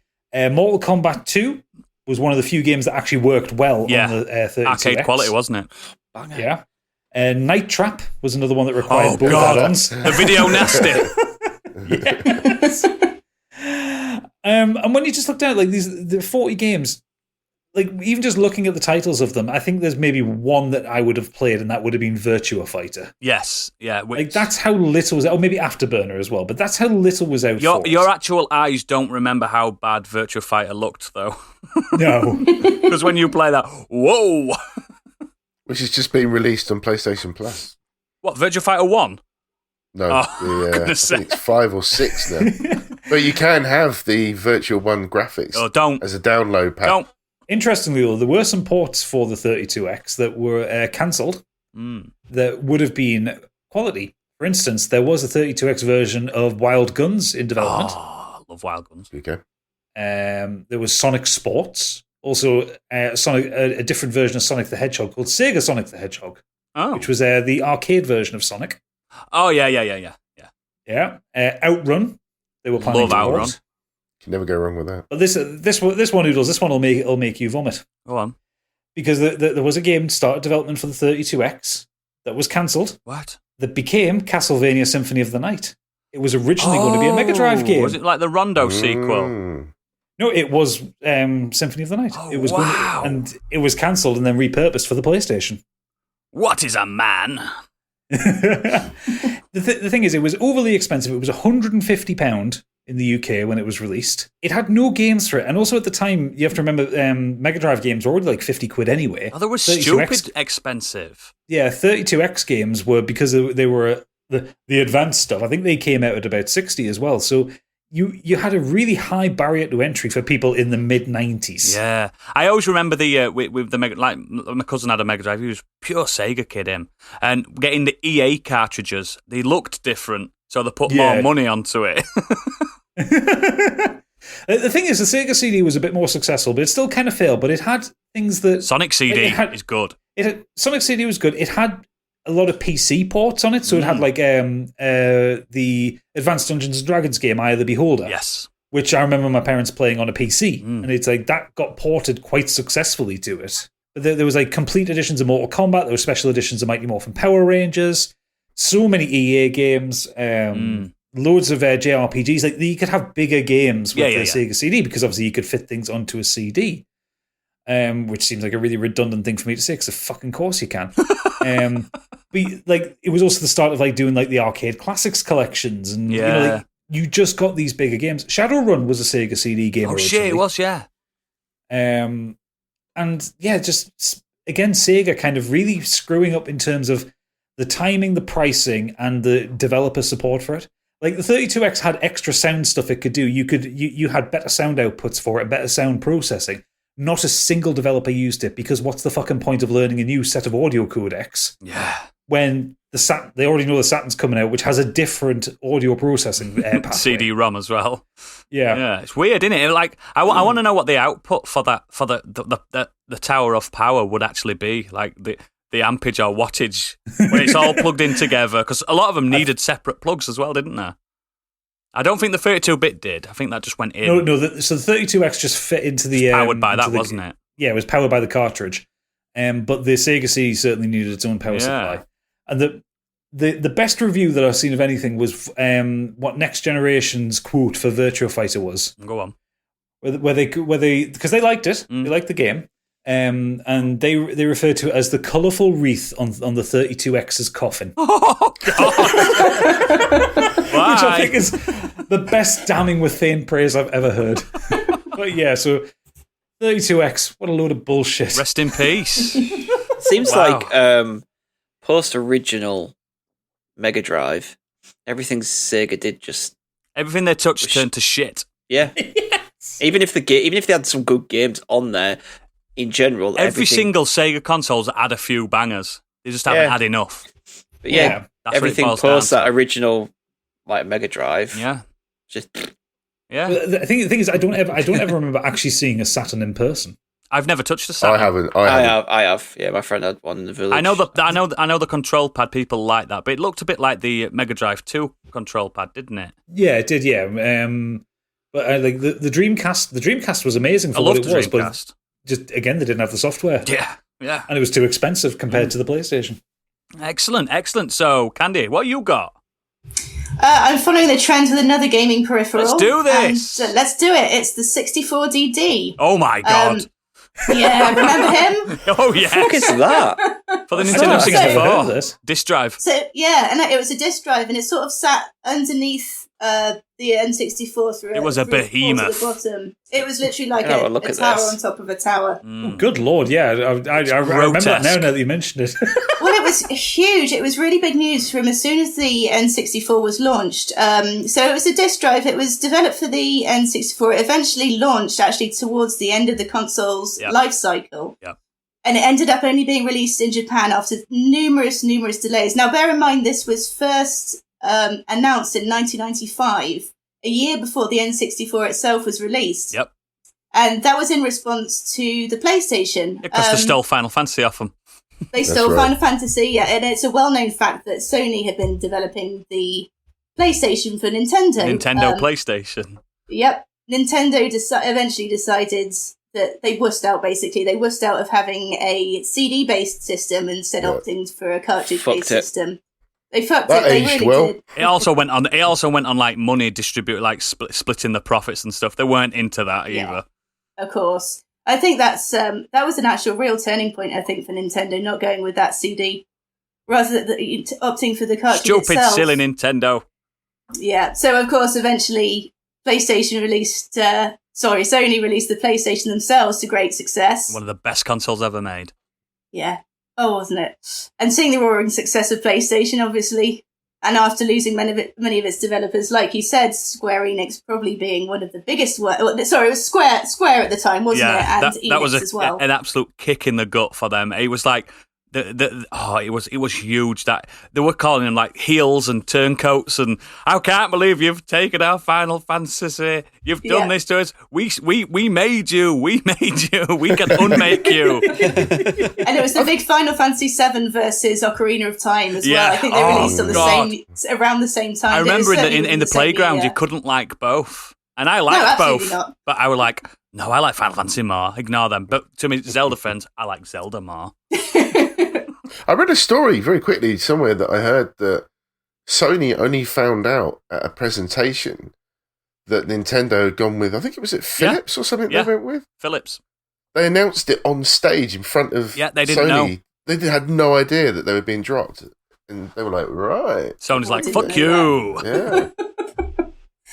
Also, the PlayStation, it was just much, much easier to develop for. Yeah. So Nintendo scrambled. They scrambled to develop its own disc-based system, which ended up being the DD.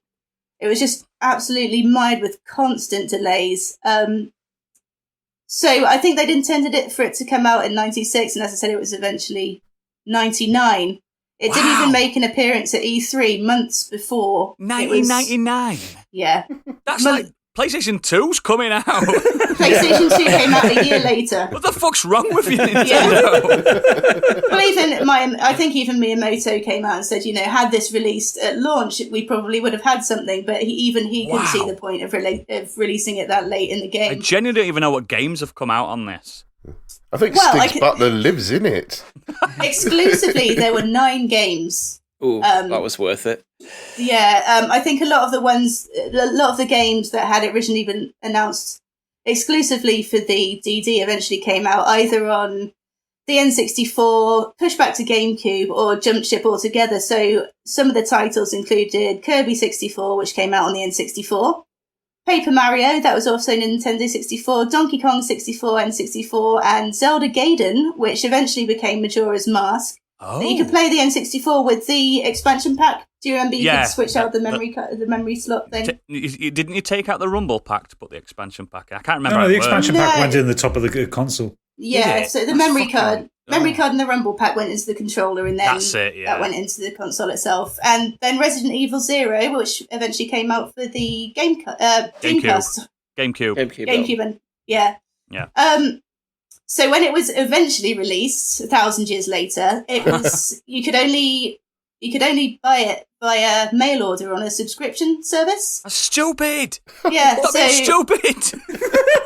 I want to shake Nintendo sometimes. Give up. Honestly, there's absolutely no sense to some of these decisions. So it would include the DD, a mouse, and access to RANSNet, which would sort of eventually become the Nintendo eStore.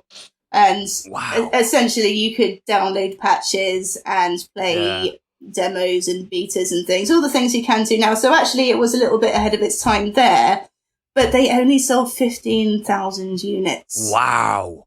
Altogether. We've had way more downloads than they had sold units. Yep. So eventually... Hate that, Nintendo. Not even eventually. It died within 2 years. I'm looking at the Wikipedia now, and it's like, when you say it's a disc-based system, it's not CDs or anything like that. It's just a disc. Do you remember zip discs? Zip discs? What are these? I was about to ask. They look like they look like floppy disks. They're just really high capacity floppy disks. They're magnetic spinning discs. What a load of shit. Yeah. So they were stupid bastards. And of course, they were 64 meg. Yeah. Yeah. Wow. But I mean, the thing is that they say like 9 games came out for it. 3 of them are Mario Artist Studios. Is there a Mahjong game there? One of them is the F-Zero X expansion kit. So it's not even like the F-Zero X game, it's just an expansion to it. The only actual games that appear to be there is Dungeon the Giant, SimCity 64, Japan Pro Golf Tour 64, and Doshin the Giant 2. That's it. Those are the actual games. I remember the original Doshin the Giant, but I can't remember it being good. Yeah, well, those are the only games that came out for it. Poor Nintendo. It's just poor form. That's what it is. It's just like not reading the global room. That's what it is. and looking at the planned games for it as well, Oodles is going to break your heart. There was an Earthbound 64. Fuck off! In development, which was cancelled in 2000. No way. Yeah. Oh, that does break my. Oh. I mean, it's typical with Nintendo. As much as they get success with these wild,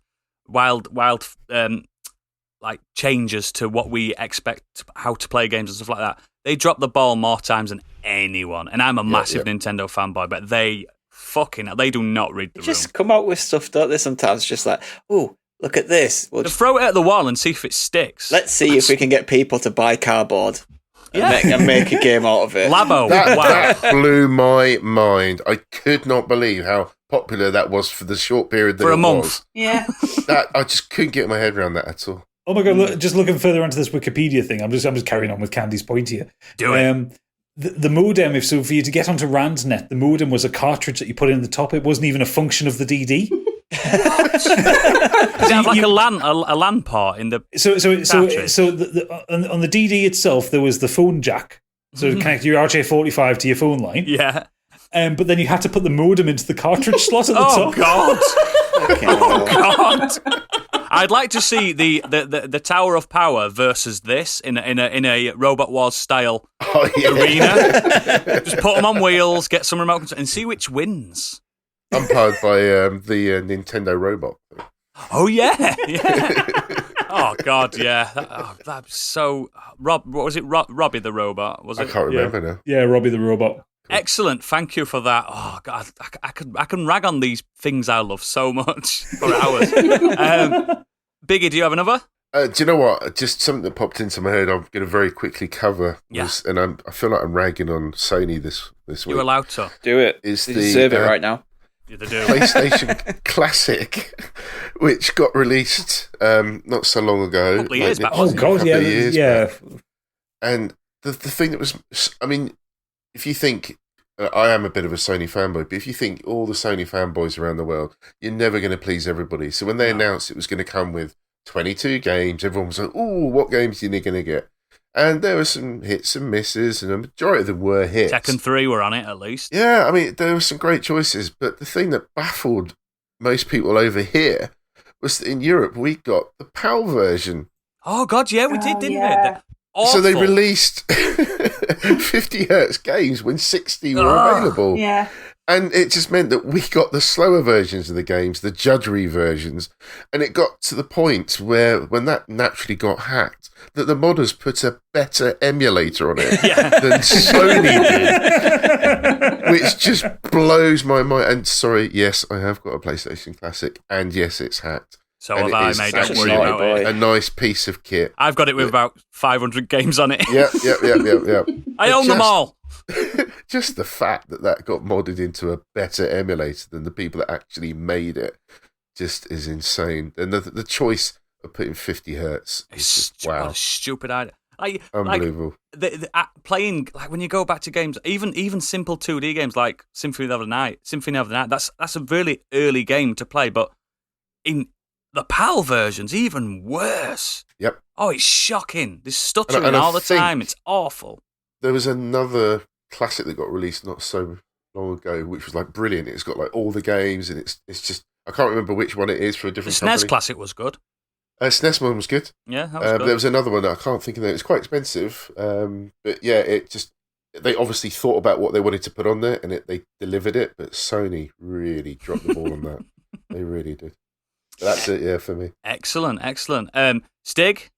I hope other people have got more non-gaming related ones. Oh, yep, I have. Yeah, my next one's non-gaming related. I haven't done a gaming one. Because my next one now is gaming related again.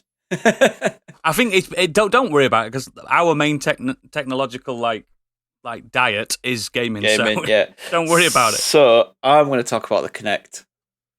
Oh, let's. Launched in November 2010, this was Microsoft's big add-on for the 360. This was their competition to try and combat the popularity of the Wii. But this removed the one element you needed for the Wii, and that was the remote. You were the remote. Yeah. So now, because the Kinect is just a camera, you connect it to your 360, and you became the remote. Oh my god! I'm the remote. Yeah. Oh, he's got the marketing spiel down and everything. Yes. A motion sensing input device. And they went big on this, like, didn't they? From the start, they got Steven Spielberg to introduce it. They had plays better with Kinect. Yeah, this is the future. Steven Spielberg saying, "Now, you know, this could be integrated into films and everything, and blah blah blah blah blah." And we'll be doing open heart surgeries with Kinects in 2 years' time. I will admit that I enjoyed elements of the Kinect. Of course you did. There are games that I enjoyed on it. I'll cover them. But unfortunately, as a whole, the thing was very limiting. It only had a handful of games that actually used the whole Kinect feature and implemented them. But any time it was used in a big game, or when they tried to make, like, they weren't AAA games, more like AA games, they just felt flat. It, you know, on its release, it was, I would deem it a success. 8 million units sold in 60 days. Yeah, that's financially. Including me, I bought one. I wasn't going to cost much to create. No, they're about 120 quid to buy as well. Yeah. So a nice profit for them there. Yeah, easy. But that was kind of it. You had the launch. You had the few games that you got on launch. You had a few other games you could download after that. It was just barely used, barely touched by developers. If, like, as I say, any games that it integrated, all it did was kind of integrate you sound. Like, you used the microphone. So it was in Skyrim, but all you could do with it was say the dragon shouts. If you could, that's it. If you could remember any other one than Fuss Rodar, because I couldn't. The other one is... Yeah.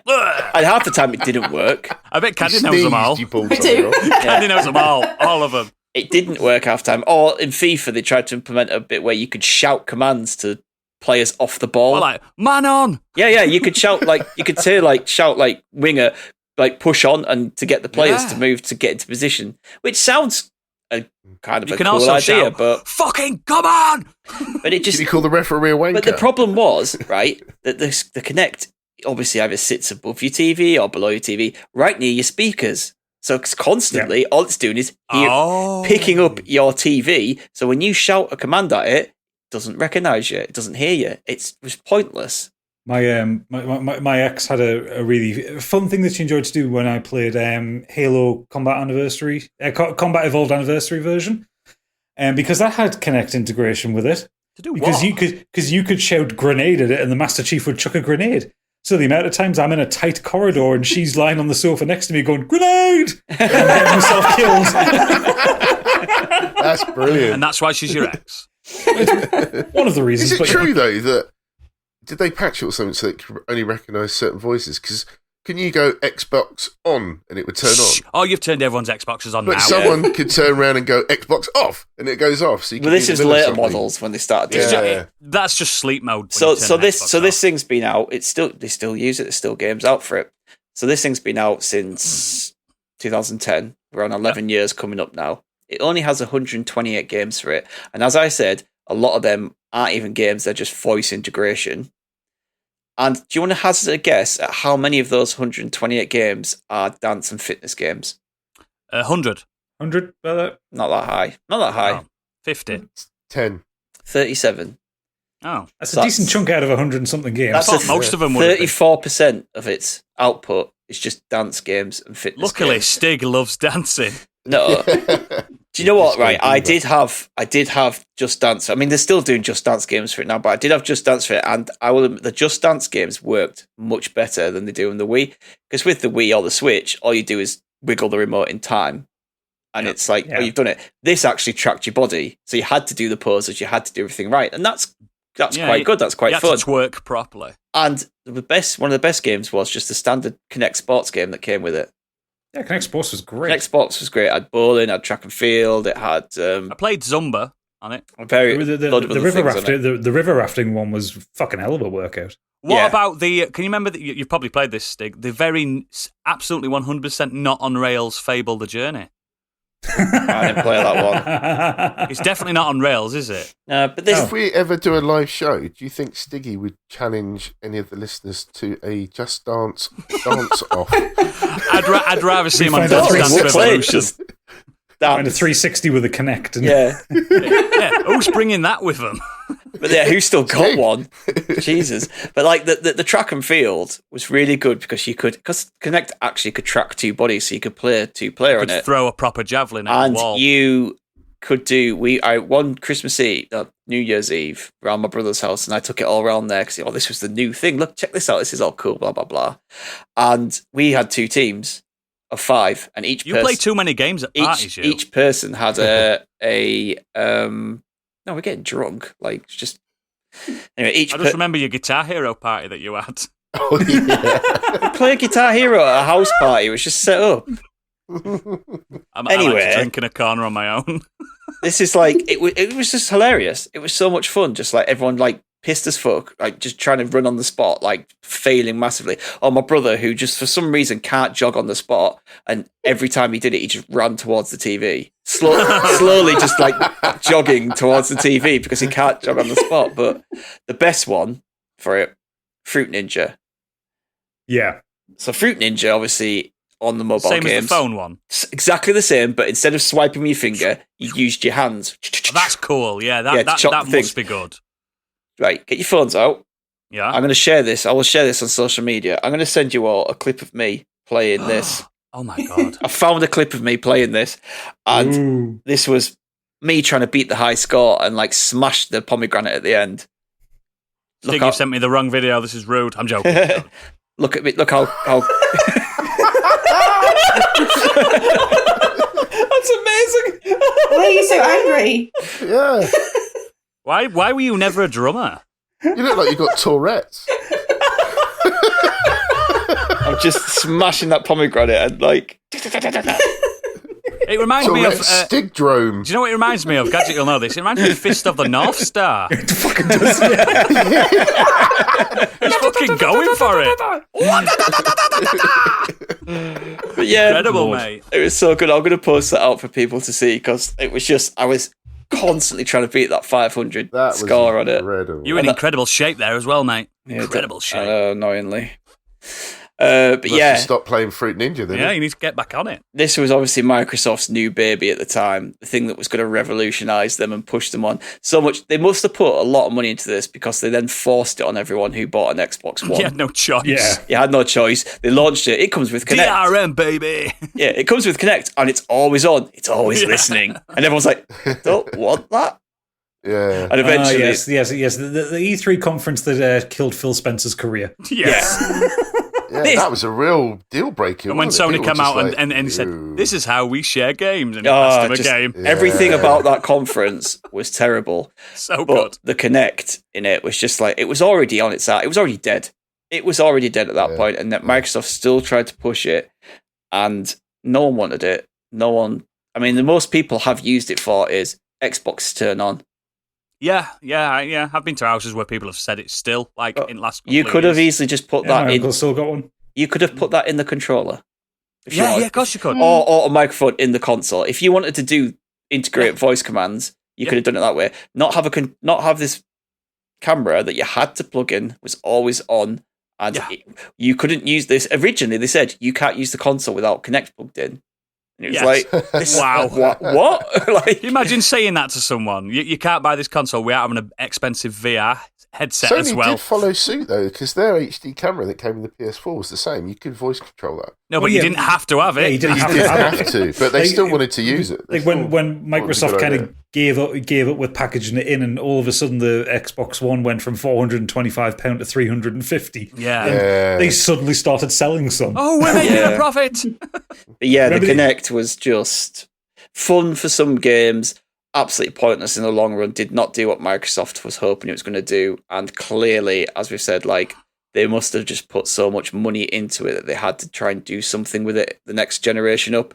And now it's just you can have one if you want, but it's dead on its ass. I bet you can pick up a Kinect now for 20 quid.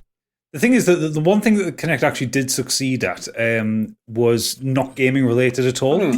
It was it's a fantastic stereoscopic 3D camera with kind of depth perception on it. Is it? There are loads of people in medical science, in fucking Benson's for Beds using it to measure you for a bed and stuff like that. Like no way. There are ways, like I've seen like scientists use them to like track people's movements. So it's kind of like almost because it's so good at tracking how your body moves. It's a little bit like a portable motion capture suite, and they use it to track how people walk for physical therapy and stuff like that. We should use them as CCTV cameras then, so we can see Imagine looking up at every corner in a city and seeing Kinect staring at you. Especially with that really creepy way that the head would like move up and down and follow you around. It does look a little bit like a robot, doesn't it? Like it's got like eyes. Oh, like GLaDOS. Yeah. Oh, brilliant! Nice one, that one, Stig. Yeah. I always forget how they spell the Kinect as well, because it's like connect as in like kinetic energy. Kinect. Yeah, kinetic energy rather than connect as in connection. Yeah, I always forget about that. When I try and type it in, I'm like, why is it not picking this up? But yeah, it's Kinect. Excellent. So my turn. Now this is a bit of a cop out, but let's do it. We've been rambling anyway. It's not like my next one cop out. I know. My next one is anything made by Google. Well, except their phones. Their phones do sell. Yeah, except their phones. So Google, I don't know if you've heard of them. Fair. They are worth $1 trillion. So they don't mind killing things themselves. No. So I've got a list, and I'd like to, if you know of it, you can jump in and cast your memories about these things. Does anyone remember Project Ara? Or Ara, the modular phones that was going to revolutionise the world? 5 years ago. Very good idea, poorly put together. Gorgeous looking thing. Ironically. Yeah. Just keep saying that after everything he says, gadget. Yeah. Google Reader, which had a loyal following. I miss Google Reader, actually. That was really, really good. Yeah, killed it. Shot it in the face. Google Play Edition phones. Now, they were my favourite versions of Android. So, let's say the Moto G came out, but there was also a Moto G Google Edition or a Galaxy, Samsung Galaxy Google Edition, which got rid of all the bloatware. It was the most vanilla form of Android. But that sounds good. Yeah, they were good. There weren't many, but they dropped it. They dropped it on its ass. Gadgets, I can see them scrambling to Google now as we speak. Yeah. I'm just trying to remind myself which ones there were. So it was like the Galaxy S4, the HTC One Mate, the Moto G. The Google Editions were always the better version because it had none of the bloatware. It was vanilla. And vanilla Android, still to this day, is what Android users strive for. Yeah. Hangouts. Remember Hangouts? Yeah. Hangouts was like the first time I ever did a podcast, like many years ago. It was like, yes. Do it on a Hangouts. It spits out the multi-track audio. Great. Yes. It literally tried to be your best mate, and it was like, go away. Yeah. The one that was known as the Photoshop killer, Picasa. Remember Picasa? Alex, was it? Destroyed Photoshop, didn't it? Yeah. The Google Nexus Q. Which was an Android, it's like a tablet type thing. Yeah. Google Glass. Do you remember when everyone on the news was saying everyone's going to be having this thing on their face? And you got these news stories going, if everyone's got a camera attached to their glasses, what's that going to mean for privacy? Yeah. We don't care. Wait, it'll die. Yeah. And the one that really stung me, and not many people, but the one I miss most is Google Plus. Yeah, I like Google Plus. I met a lot of good friends on Google Plus. I love Google Plus. I was deep entrenched into the launcher community. We were all trying to get the best launchers for his Android phones. It was the main at that point when you had an Android phone over an iPhone. You had more of a community focus. You, do you know what I mean? There was Android Central. There was all these. Oh, it was such a nice world to live in. And then one day we got the announcement or the email on our Gmails, which still survives. By the way, we're getting rid of this. What? You know what I mean? This is a community of we've got 45,000 people in this one community. What are you getting rid of it for? Yeah, wasn't this meant to be like Facebook? It was different. It was different. It was a bit different to that, but yeah, it was a social media for nerds. Yeah, it was a. You could be forgiven for thinking it was like you could use it for business things as well. It had there was almost like a productivity focus to it. Yeah.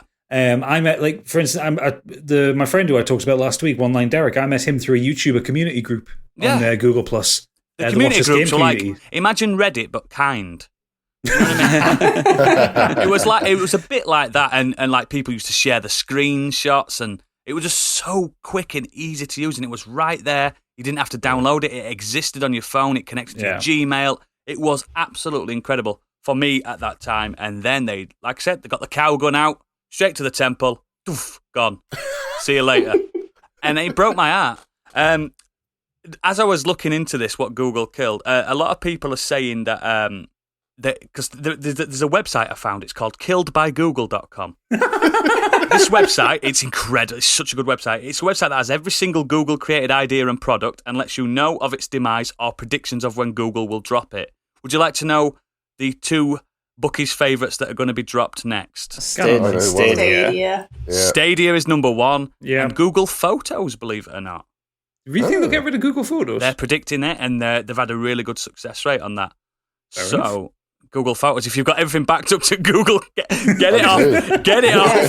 Get it off now, because they will shoot it in the head. What the fuck? I was just looking at this website. There's just stuff all, like, it's a huge long page of just like so good. tombstones with dates against it for stuff that Google have killed. Yeah. And it's just such a shame. Like, but because they are worth that much money, they don't care. What was that thing that came out recently about Google Stadia? How much they tried to pay or did pay for those exclusive game launches? Millions. Just unbelievable money thrown at something. But when you're worth trillions, I know, millions doesn't mean anything. It was just it's just such a shame. It's like, because like it they know what they're doing. It is worth remembering, though, that a lot of the things that Google creates and kills tends to be proof of concept for something else. Yes. So, like a lot of the technology behind Stadia is stuff that they will use in something else in the future. Oh, yeah. Like that kind of, that instant YouTube integration with things, and the ability to kind of like latency-free streaming of interactive stuff. So, yeah, it sucks when they cancel stuff like Google Plus, because that stuff was really good, but like all the stuff with the Google phones and like the Google Play editions, that led to the Nexus phones, and then it also led to the Pixel phones. Yeah, which are great phones. Yeah, exactly. So it does suck when they do this, but it's not like when EA kills things, because that's just plain old murder. Yeah. Oh, yeah. Do you know the one success that, not the actual search engine, obviously, that's the most used thing ever. It's now a doing word. It's do you know what I mean? To Google something. But the one major success that they didn't really predict as well as it took off is Google Maps. Yeah. Nobody uses Apple Maps. And if you do, you're daft. Yeah. If there is even Maps. I don't even know if there is Apple Maps anymore. You just download Google Maps, and everyone uses Google Maps. It's massive. It's huge. Google. I know Earth. It's obvious, but you actually look at how well integrated Google is into so many different things. It is actually quite frightening and very clever how a lot of things now sync through into each other. Google are just... I've had the same Gmail. I can understand why they've got trillions. I've had the same Gmail since from when I first got a Gmail. Do you know what I mean? I've had it. That's like my oldest, by far my oldest email address. And we use Google Drive and stuff. Imagine if they killed Google Drive. Yeah. We'd have to pay for Dropbox. It's not like you tell someone to go ask Jeeves, is it? It's Google. Yeah, to Google just something. Became, like you say, just became a verb. Thing. It's a thing, isn't it? It's incredible. But the main thing that stung is Google Plus. I miss it dearly. And people are going to say, it was crap. You were never in it. You were never in it. Gadget knows he was in it. I was there. It was a movement, and we just got executed. So yeah, I miss you so much. Rest in peace, Google Plus. Gadget, what you got? Okay, so if you just give me a second to Alta Vista what I'm going to talk about here. So for my last one, this one's very near and dear to my heart. As a musician, as a music lover, the humble mini disc. Oh, the mini disc. Oh, what a beauty! Created, and I didn't realize released originally in 1992. Oh yeah, didn't realize it was that old. But yeah, Minidisc, a new kind of optical media format created by Sony. It is literally what it says on the tin. It is a small CD. Oh, it's gorgeous, though. In a little plastic case. So it's kind of, when you look at it, it looks a little bit like an old floppy disk. But it held as much audio as a standard size CD in a pretty comparable bit rate. So, like, you didn't really notice the difference between a CD and a mini disc. They became a bit of a craze for about 10 years amongst kind of audio enthusiasts. I remember I got a Sharp mini disc recorder for Christmas, and a portable one. And he was a chunky lad, but that's because he could record mini discs. And you wore baggy trousers then? Everyone did. Everybody did, So yeah. it didn't matter. Because that same Christmas, my brother got a mini disc player, audible one, which was super skinny, but it couldn't record. It didn't have the recording head. Yeah, I remember. So we just used my one to record all the mini discs. And it was, at the time, cassettes were on their way out, magnetic tape cassettes. And these were kind of the alternative, because it was pretty easy to go and buy a Sony portable CD player, but they were bulky as fuck, and you'd have to carry a big wallet of CDs in your bag with you when you went to college. And, they were just inconvenient. Also, portable CD players would skip like fuck if you had it in your pocket. Oh, imagine jogging with one of them. Exactly, yeah. Like, even the ones that said, "Oh, these are skip-free fitness CD No, they're players." not. It's like, nah. You might get skip-free on one song, but when it skips to the next, it can't buffer it fast enough, and it just skips like hell. Yeah, mini disc is just such a good size, wasn't it? Yeah, mini discs. They're about what, 1.5 by 1.5 square. Yeah, they were they were really small. They were released in 60 minutes, 74 minutes later, 80 minutes. Yeah. There was also the mini disc. I think it was the MD Data. That was it. The mini disc Data ones, which I remember. So when I did my music production A level, we had some Tascam recorders, multi-track recorders that used mini discs. Beautiful. And those mini discs, they were expensive. They were about £30 each for each disc. But you could do multi-track audio on them, which was incredible. You had 4 8 tracks of recording on them. It was fantastic technology, and your entire schoolwork was on just this little plastic disc. It looked futuristic. It felt futuristic. Yeah, they were so good. And like I said, the actual quality of the audio that came through them was really good. Just how small it was, yeah. Yeah, over time, players got smaller and smaller. Like the Sonys were the pretty standard ones, like the little Sony ones. But they never caught on. Like, it was very rare for you to find an album that was released on mini disc as well as CD. 99% of the times you were buying blank mini discs and kind of backing up your audio to them. They were very much a supplementary format, a little bit like cassettes were. Yeah. But yeah, I had loads of them. I had about 100 of them. Just like my uncle still to this day has a huge collection of mini discs. Some stuff he's copied himself and that, but they look incredible on a shelf to this day. They do, yeah. Like, I mean, because they all had this weird kind of like translucent thing, and obviously you saw the silver platter of the disc itself inside. I remember, like, when I was a teenager, anytime I go to the Metro Centre, I would be walking past HMV. I'd go in and buy another pack of 5 blank mini discs because I'd bought some new CDs. I mean, when I was doing my paper round when I was a lad, and I'd have 2 mini discs with us because it would take me an hour and a half to do the paper round. Yep, and it would be Less Than Jake, Hello Rock View, and Calm. OPM's Menace to Sobriety. Oh, you're a little skateboarder, were you? Oh yeah, I was a proper little skate punk. Never owned a skateboard, but you didn't need to. Loved the music and the scene. You didn't need to.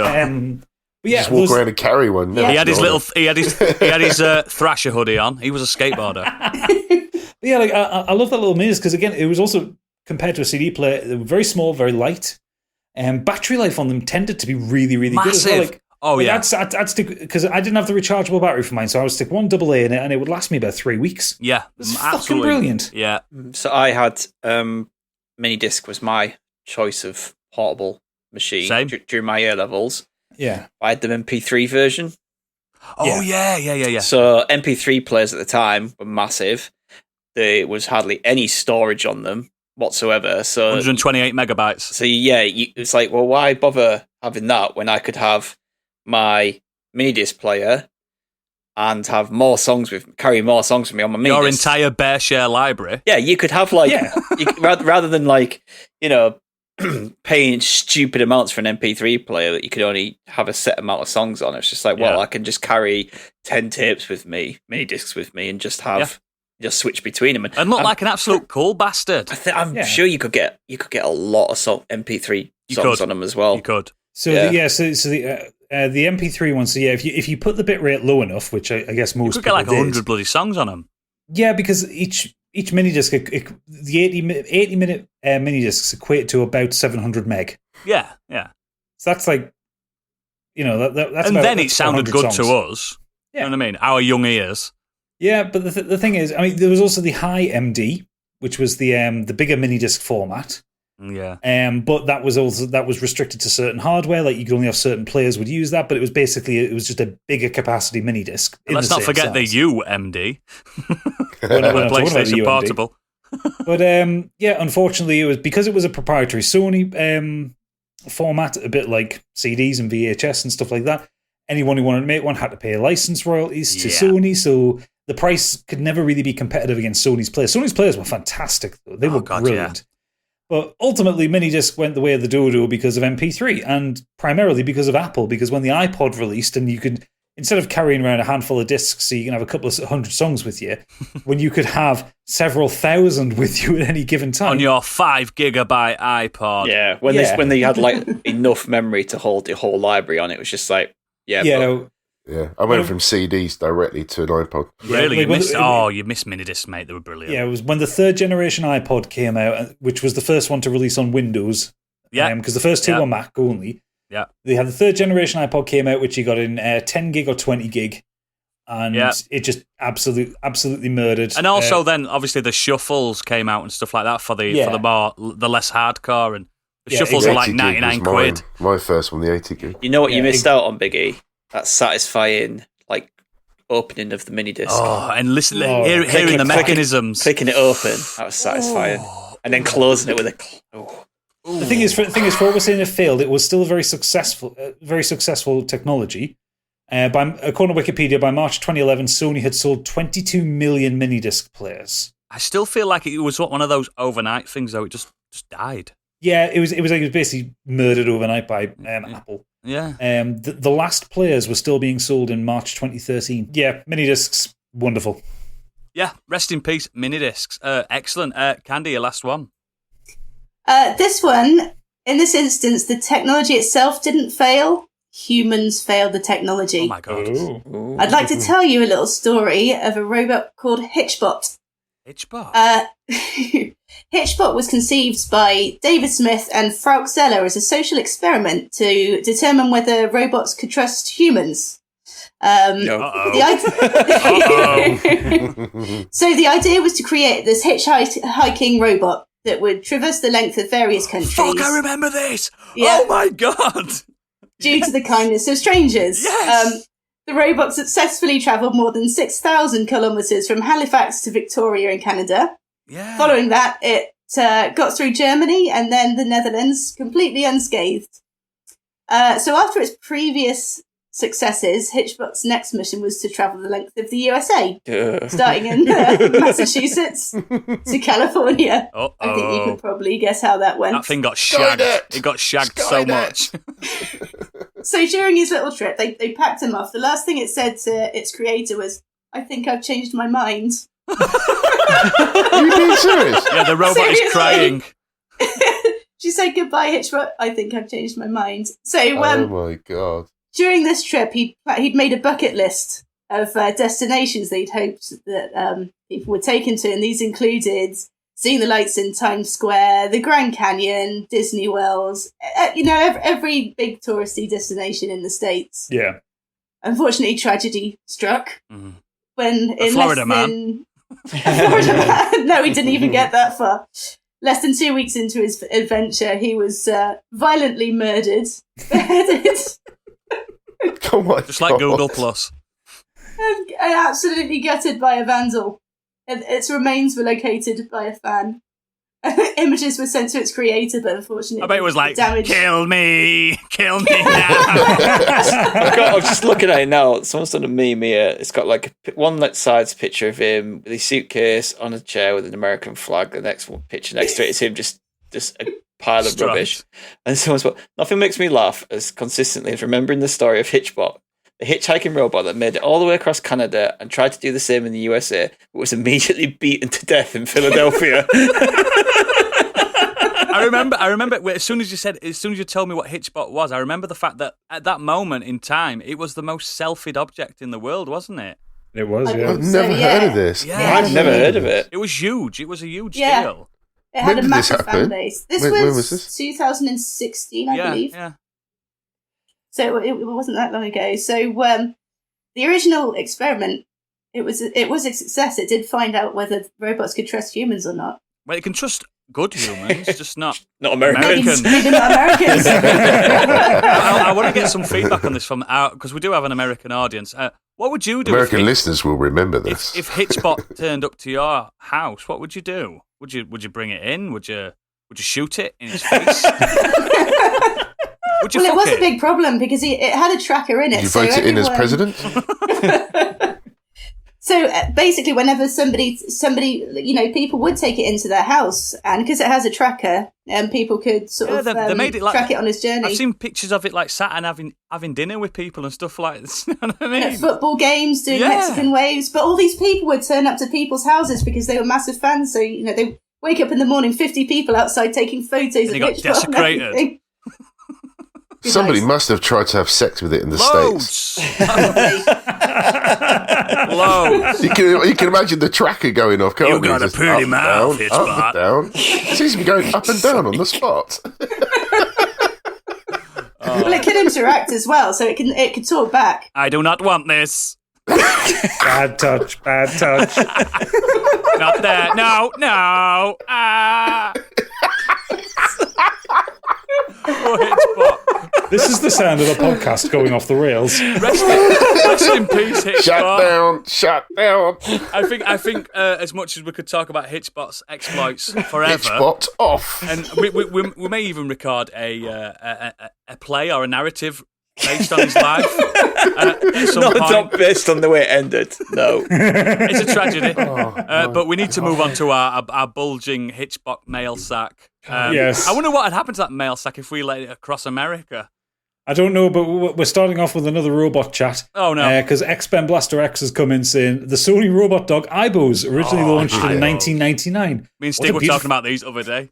What a beautiful taste of the future this robot dog was. Big in scope, limited in capabilities, the future of man's best friend it wasn't. Today they fetch a high price on eBay, but that's all about it. It's about all it's good for. You can get the fake ones, the Poundland ones. Oh God, they were dreadful. Just as bad. Terrestrial Extra is saying, for me, it's my recent experience of Bluetooth earbuds. Oh dear. I spent ages deliberating which to buy and settled on the discreet, loud, and quite expensive Jabra Elites. At first I thought, it's the future. No wires, good connection, but then one fell out into the sink while I was washing up. Oh, no. Luckily, they're somewhat waterproof, so it still worked. As time went on, they would randomly fall out in a shop. They would randomly fall out in a shop, in the street. But the last straw was when one fell into the toilet while I was taking a piss. No. Just flush it. I had to fish through my piss to get it back. Oh, no. No. Is it a design flaw or is it my ears? I sold them on eBay.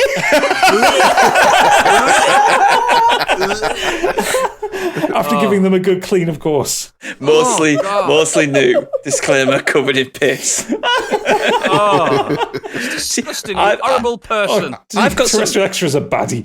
Yeah, I've got some blue. There is slight yellow discoloration. I've got some Bluetooth ear ones that are perfect. They've been absolutely perfect for me.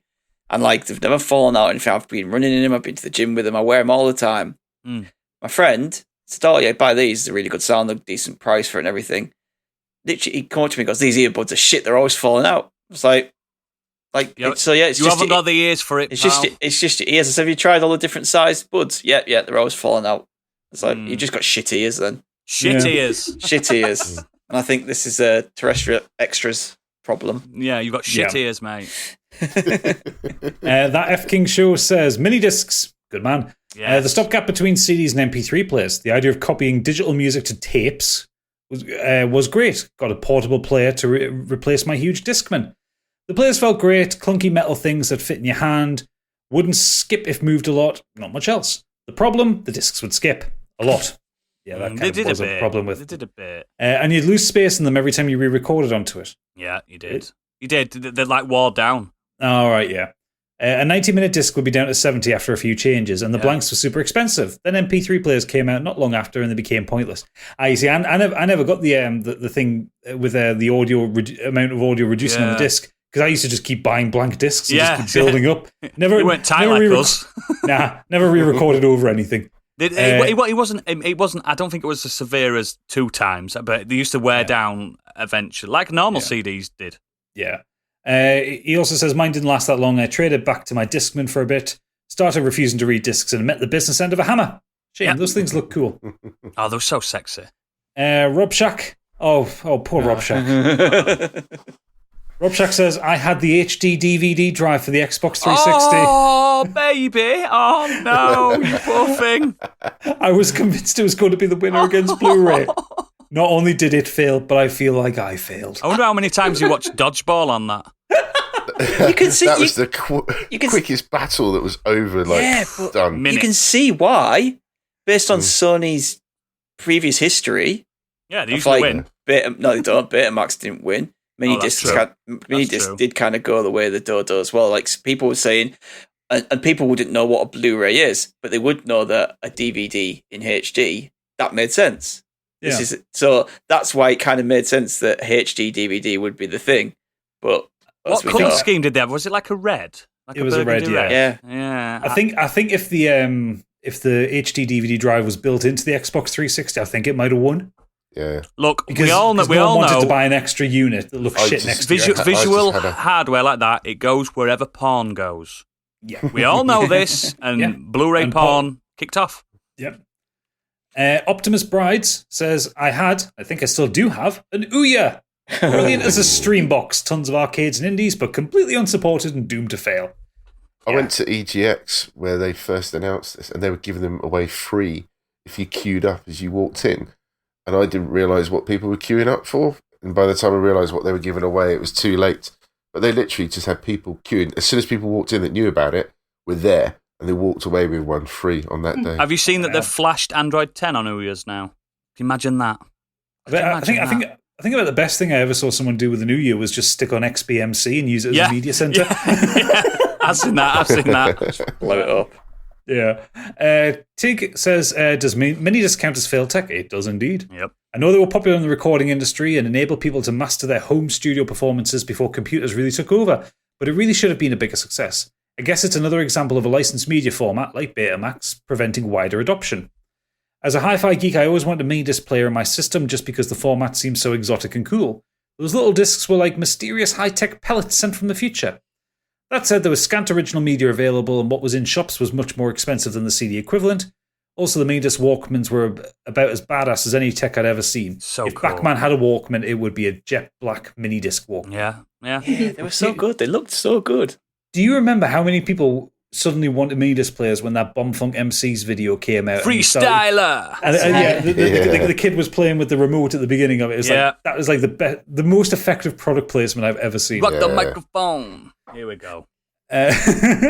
Angry Kurt's come in. Is he best boy again yet? Has he earned that? He's been good for the past few weeks. Let him have it. Best boy, Angry Kurt. Best boy, Angry Kurt's come in and says, hi crew. I have 2 suggestions. The first one's the PS1 Mini. Sony saw the success of the NES Mini and the SNES Mini from Nintendo, but didn't do anywhere near as good a job with it. The game selection on there was missing classic games, which, granted, may be due to licensing issues, but the games they did have on there were poor versions of those games. Yep. And my second suggestion was a piece of tech I saw in one of the early series of Dragon's Den. It was a device which boiled eggs in a couple of minutes. Stick the egg in, and it boiled it. I thought it would be the next toaster and be huge for the inventor, but for whatever reason, it never caught on. The reason it never caught on is because it didn't. No, because it didn't fucking work. Oh, did it not? Because I remember that Dragon's Den. They did the demonstration in the den. It didn't work. Put the egg in, put the water in, and like it bubbled away for like 3 minutes, and they cracked it open, and it was liquid inside. Didn't cook the egg at all. It's like pans work. Yeah.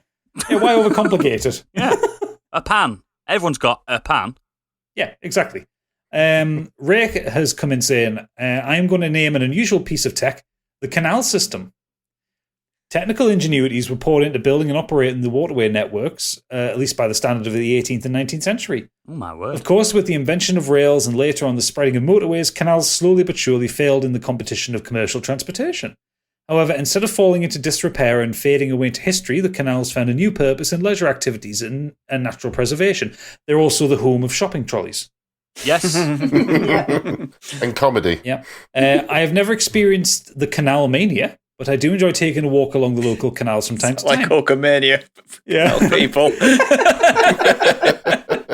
Some of my favourite scenery is there. A happy ending after being beaten by new technologies. Not so bad for a centuries-old creation. I do like it when Ray emails in. He always has some really profound shit. He's saying that, but it's because of a canal that my industry is suffering at the moment. Because of the Suez Canal. Yeah, we are behind massively. Don't think he's talking about the Suez Canal. It's still a canal. It's a man-made technology. Okay, true. Bastards. Yeah. And finally, Deadbeat Punk has got back into his essay writing. Chapter 1. I've pre-read this one, so what you're going to hear in the background is a little bit of sad music, because this is a sad tale. Oh. Dear Moldy Esculence, my piece of failed technology that was taken from me far too soon was the mini-disc player. Now, this was not just any mini-disc player. This was the beautiful cobalt blue Sony MZ-N707. I remember it fondly. Oof. I saved for this bastard for months, mostly through after-school and weekend jobs, which gave birth to a general hatred of the public, a disdain for which I carry to this day. Thankfully, I began a tuck-shop empire during that time, which probably paid better than my current endeavours. It went a bit breaking bad, and I had to cease trading or risk being suspended from the school. I had been caught buying 4 of the lockers to keep produce in and employed 2 of the students. Lanky Larry's were a goldmine. My ill-gained riches were bundled together, and I finally had enough of the beautiful mini-disc player. Not just the player, I went for the full package. The battery pack, which was a matching case that housed an AA battery so that I wouldn't be caught listening to pricks after straying too far from a power source. A mini display that contained all the information of what was currently playing, track and volume controls. This was a fucking revelation. The lead ran up the sleeve of your blazer in school, so it was excellent for some sneaky in-class entertainment. Of course, I also treated myself to a brand new pair of in-ear Sennheisers, because only animal rapists would use the earphones bundled with the player. He's accurate with that. Yeah, he's not wrong. Yeah. Sony Sonic Stage was a tremendous pain in the dick. It was. But after faffing about with that for a few days, all my favourite artists had a disc each, an artist's discography in the palm of your hand. If you weren't sniffy about compression rates, that is. There was a snazzy function that allowed you to record via fibre optic as well as aux. The fibre optic recordings included the skips between tracks and was a great way of sharing CDs during learning hours. Of course, this all went out the window as soon as I found out about peer-to-peer sharing. Yo-ho! Now, we did have its shortcomings. It certainly wasn't perfect, but for the needs of a teenage punk, it was everything I could ever want. Until one day, whilst waiting for the bus, I found myself in a scuffle, which was not uncommon. A misplaced kick, which my brave mini-disc player took the brunt of, ended its life. Oh. I grabbed the blazer of this heartless attacker, pulled it over his head, got him into a headlock and buried him backwards into a wall, possibly doing some spinal damage. I don't recall. What I do recall is the crumpled form of my little musical companion, shaped like a blue Pringle, tiny springs and screws rattling around its little curved husk. The sense of loss was indescribable. I had failed my greatest technological pal. I would learn to love again, however. The saving process began once more. I was going to replace Little Blue, but by that stage they'd stopped producing mini-disc players. The rise of the MP3 player had firmly killed that form of media, so I treated myself to an Arcos 204, a little French 20-gig monster of an MP3 player, a device I still have hidden in my car for emergencies. But I still think of that Little Blue player. I should have left that cunt in crutches or at least kept an ear. Live and learn. Wow. I've just got the image of him like Charlton Heston. Yo, maniacs! You killed it! Yeah. The Arcos 204 was really good, actually. Is that the one with the screen and you could watch DivX on it and stuff like that? No. It wasn't that advanced. It was the Arcos did one, though, didn't it? Yeah, they did one that did that. But yeah. I love an email. Terrible story. We're going to sell the rights to this one. The thing is, I get where his rage comes from now. That's where it stems, surely. The death of that's his origin story right there. That is his origin story. That's how he became the ultimate baddie. Excellent. You know in Star Wars when R2-D2 gets hit by the Jawas with the electrical current and he just goes and then crashes over. Yeah. I just had that with the little mini disc player. little sad R2-D2 noises. So, poor little punk. But that's the mailbag for this week. Oh, excellent. Thank you very much, and thank you everyone for writing in. It's now time for the socials and a little sneak peek of what we're going to be doing next week. Take it away, Stig. Okay, you can find us on Twitter at modernescapism. On there, you'll find a link to all of our episodes, socials, and our Discord. If you have any comments, you can either tweet us there or email us at modernescapismpod@gmail.com. If you like to watch gaming streams, come and watch us at twitch.tv/modernescapism this week, or he will have already started. No, he won't have. Time is flat wrong. circle. Time is wrong. No, this week, Oodle's starting Banjo-Kazooie. I'm not really sure why, but why is that? Because I've nenever played it. And Punk keeps threatening him if he won't play it. Not just him. A few people have said, okay, "You've never played it. You can't talk about it because I said like." Oh, apparently, you can talk about games when you've not played them, can't you, Oodles? Slagging Gears off constantly, and admitted this week, this is the first time I've played a Gears game, and I played half an hour of one. But yeah, I'm gonna play Banjo-Kazooie, and let's see what happens. Cool. Biggie's going to carry on his Dark Souls stream as ever on Mondays, and I'm not sure. Oh, Gadget is streaming Hades on Wednesdays. Oh, sexy time! Yeah. As Oodles alluded to at the start, we have a Patreon. If you go to patreon.com/modernescapism, on there you'll find 3 tiers, £5 for the Modern Escapees, which gets you extended weekly episodes as well as any specials we do. You get a minimum of at least one special a month. On there at the moment, Oodles and I are doing weekly low-key spoiler specials. Which are brilliant. Coming out every Friday. Or £5 for the Scorched Sheep, which gets you early access to Scorched Sheep episodes ad-free, as well as any artwork produced by Candy, and you can suggest NPC characters, items, and weapons to Gadget. Yeah, we need them. Come on, we need them. Or $7.50 for the Biggie bundle, which gets you everything. Yeah. So, Scorched Sheep, that episode 2 is out now. Came out last Friday, and it was a banger. I re-listened to it when it came out, and I really enjoy listening back to it, even though I did too. Even though you were there, I was there. I know what happened, but I just enjoy listening back to them. It's really good, and we've got episodes 3 and 4 in the can as well, and they are quality. Yes, it's so much fun recording them this week. We're getting better, aren't we? I mean, we're already we started off amazing, and we're just getting better. Yes, I can't believe it. So next week we are doing media that means something different to you now versus when you were a child. Yeah. So this could be a book, film, TV show, piece of music, anything you remember experiencing as a child, and now means something different to you, whether it be good or bad. For example, I've spoke about it before. I was really terrified of E.T. when I was a kid. Now it's obviously a heartwarming little story. So that kind of example. Yeah.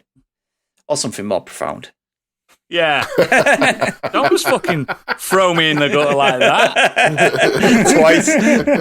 I was terrified of E.T. as a youth. And now he's just a little cuddly poo man. Yeah. And as ever, leave those 5-star reviews on Apple Podcasts or wherever you listen to us. It really does help. Yeah, thank you very much. And thank you for listening. If you want, be quiet about it, but the patrons, if you go meet us round the back, we'll see you in a few seconds. But for everyone else, it's been a pleasure. Thank you very much, and good night.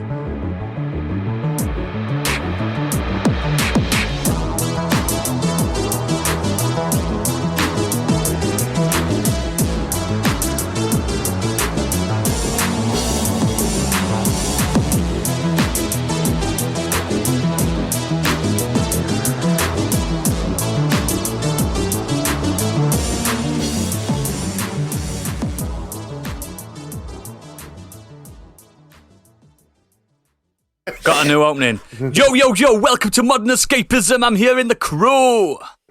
Ones and twos. For the ones and twos. Come to the front, come to the front. The louder you scream, the faster the ride.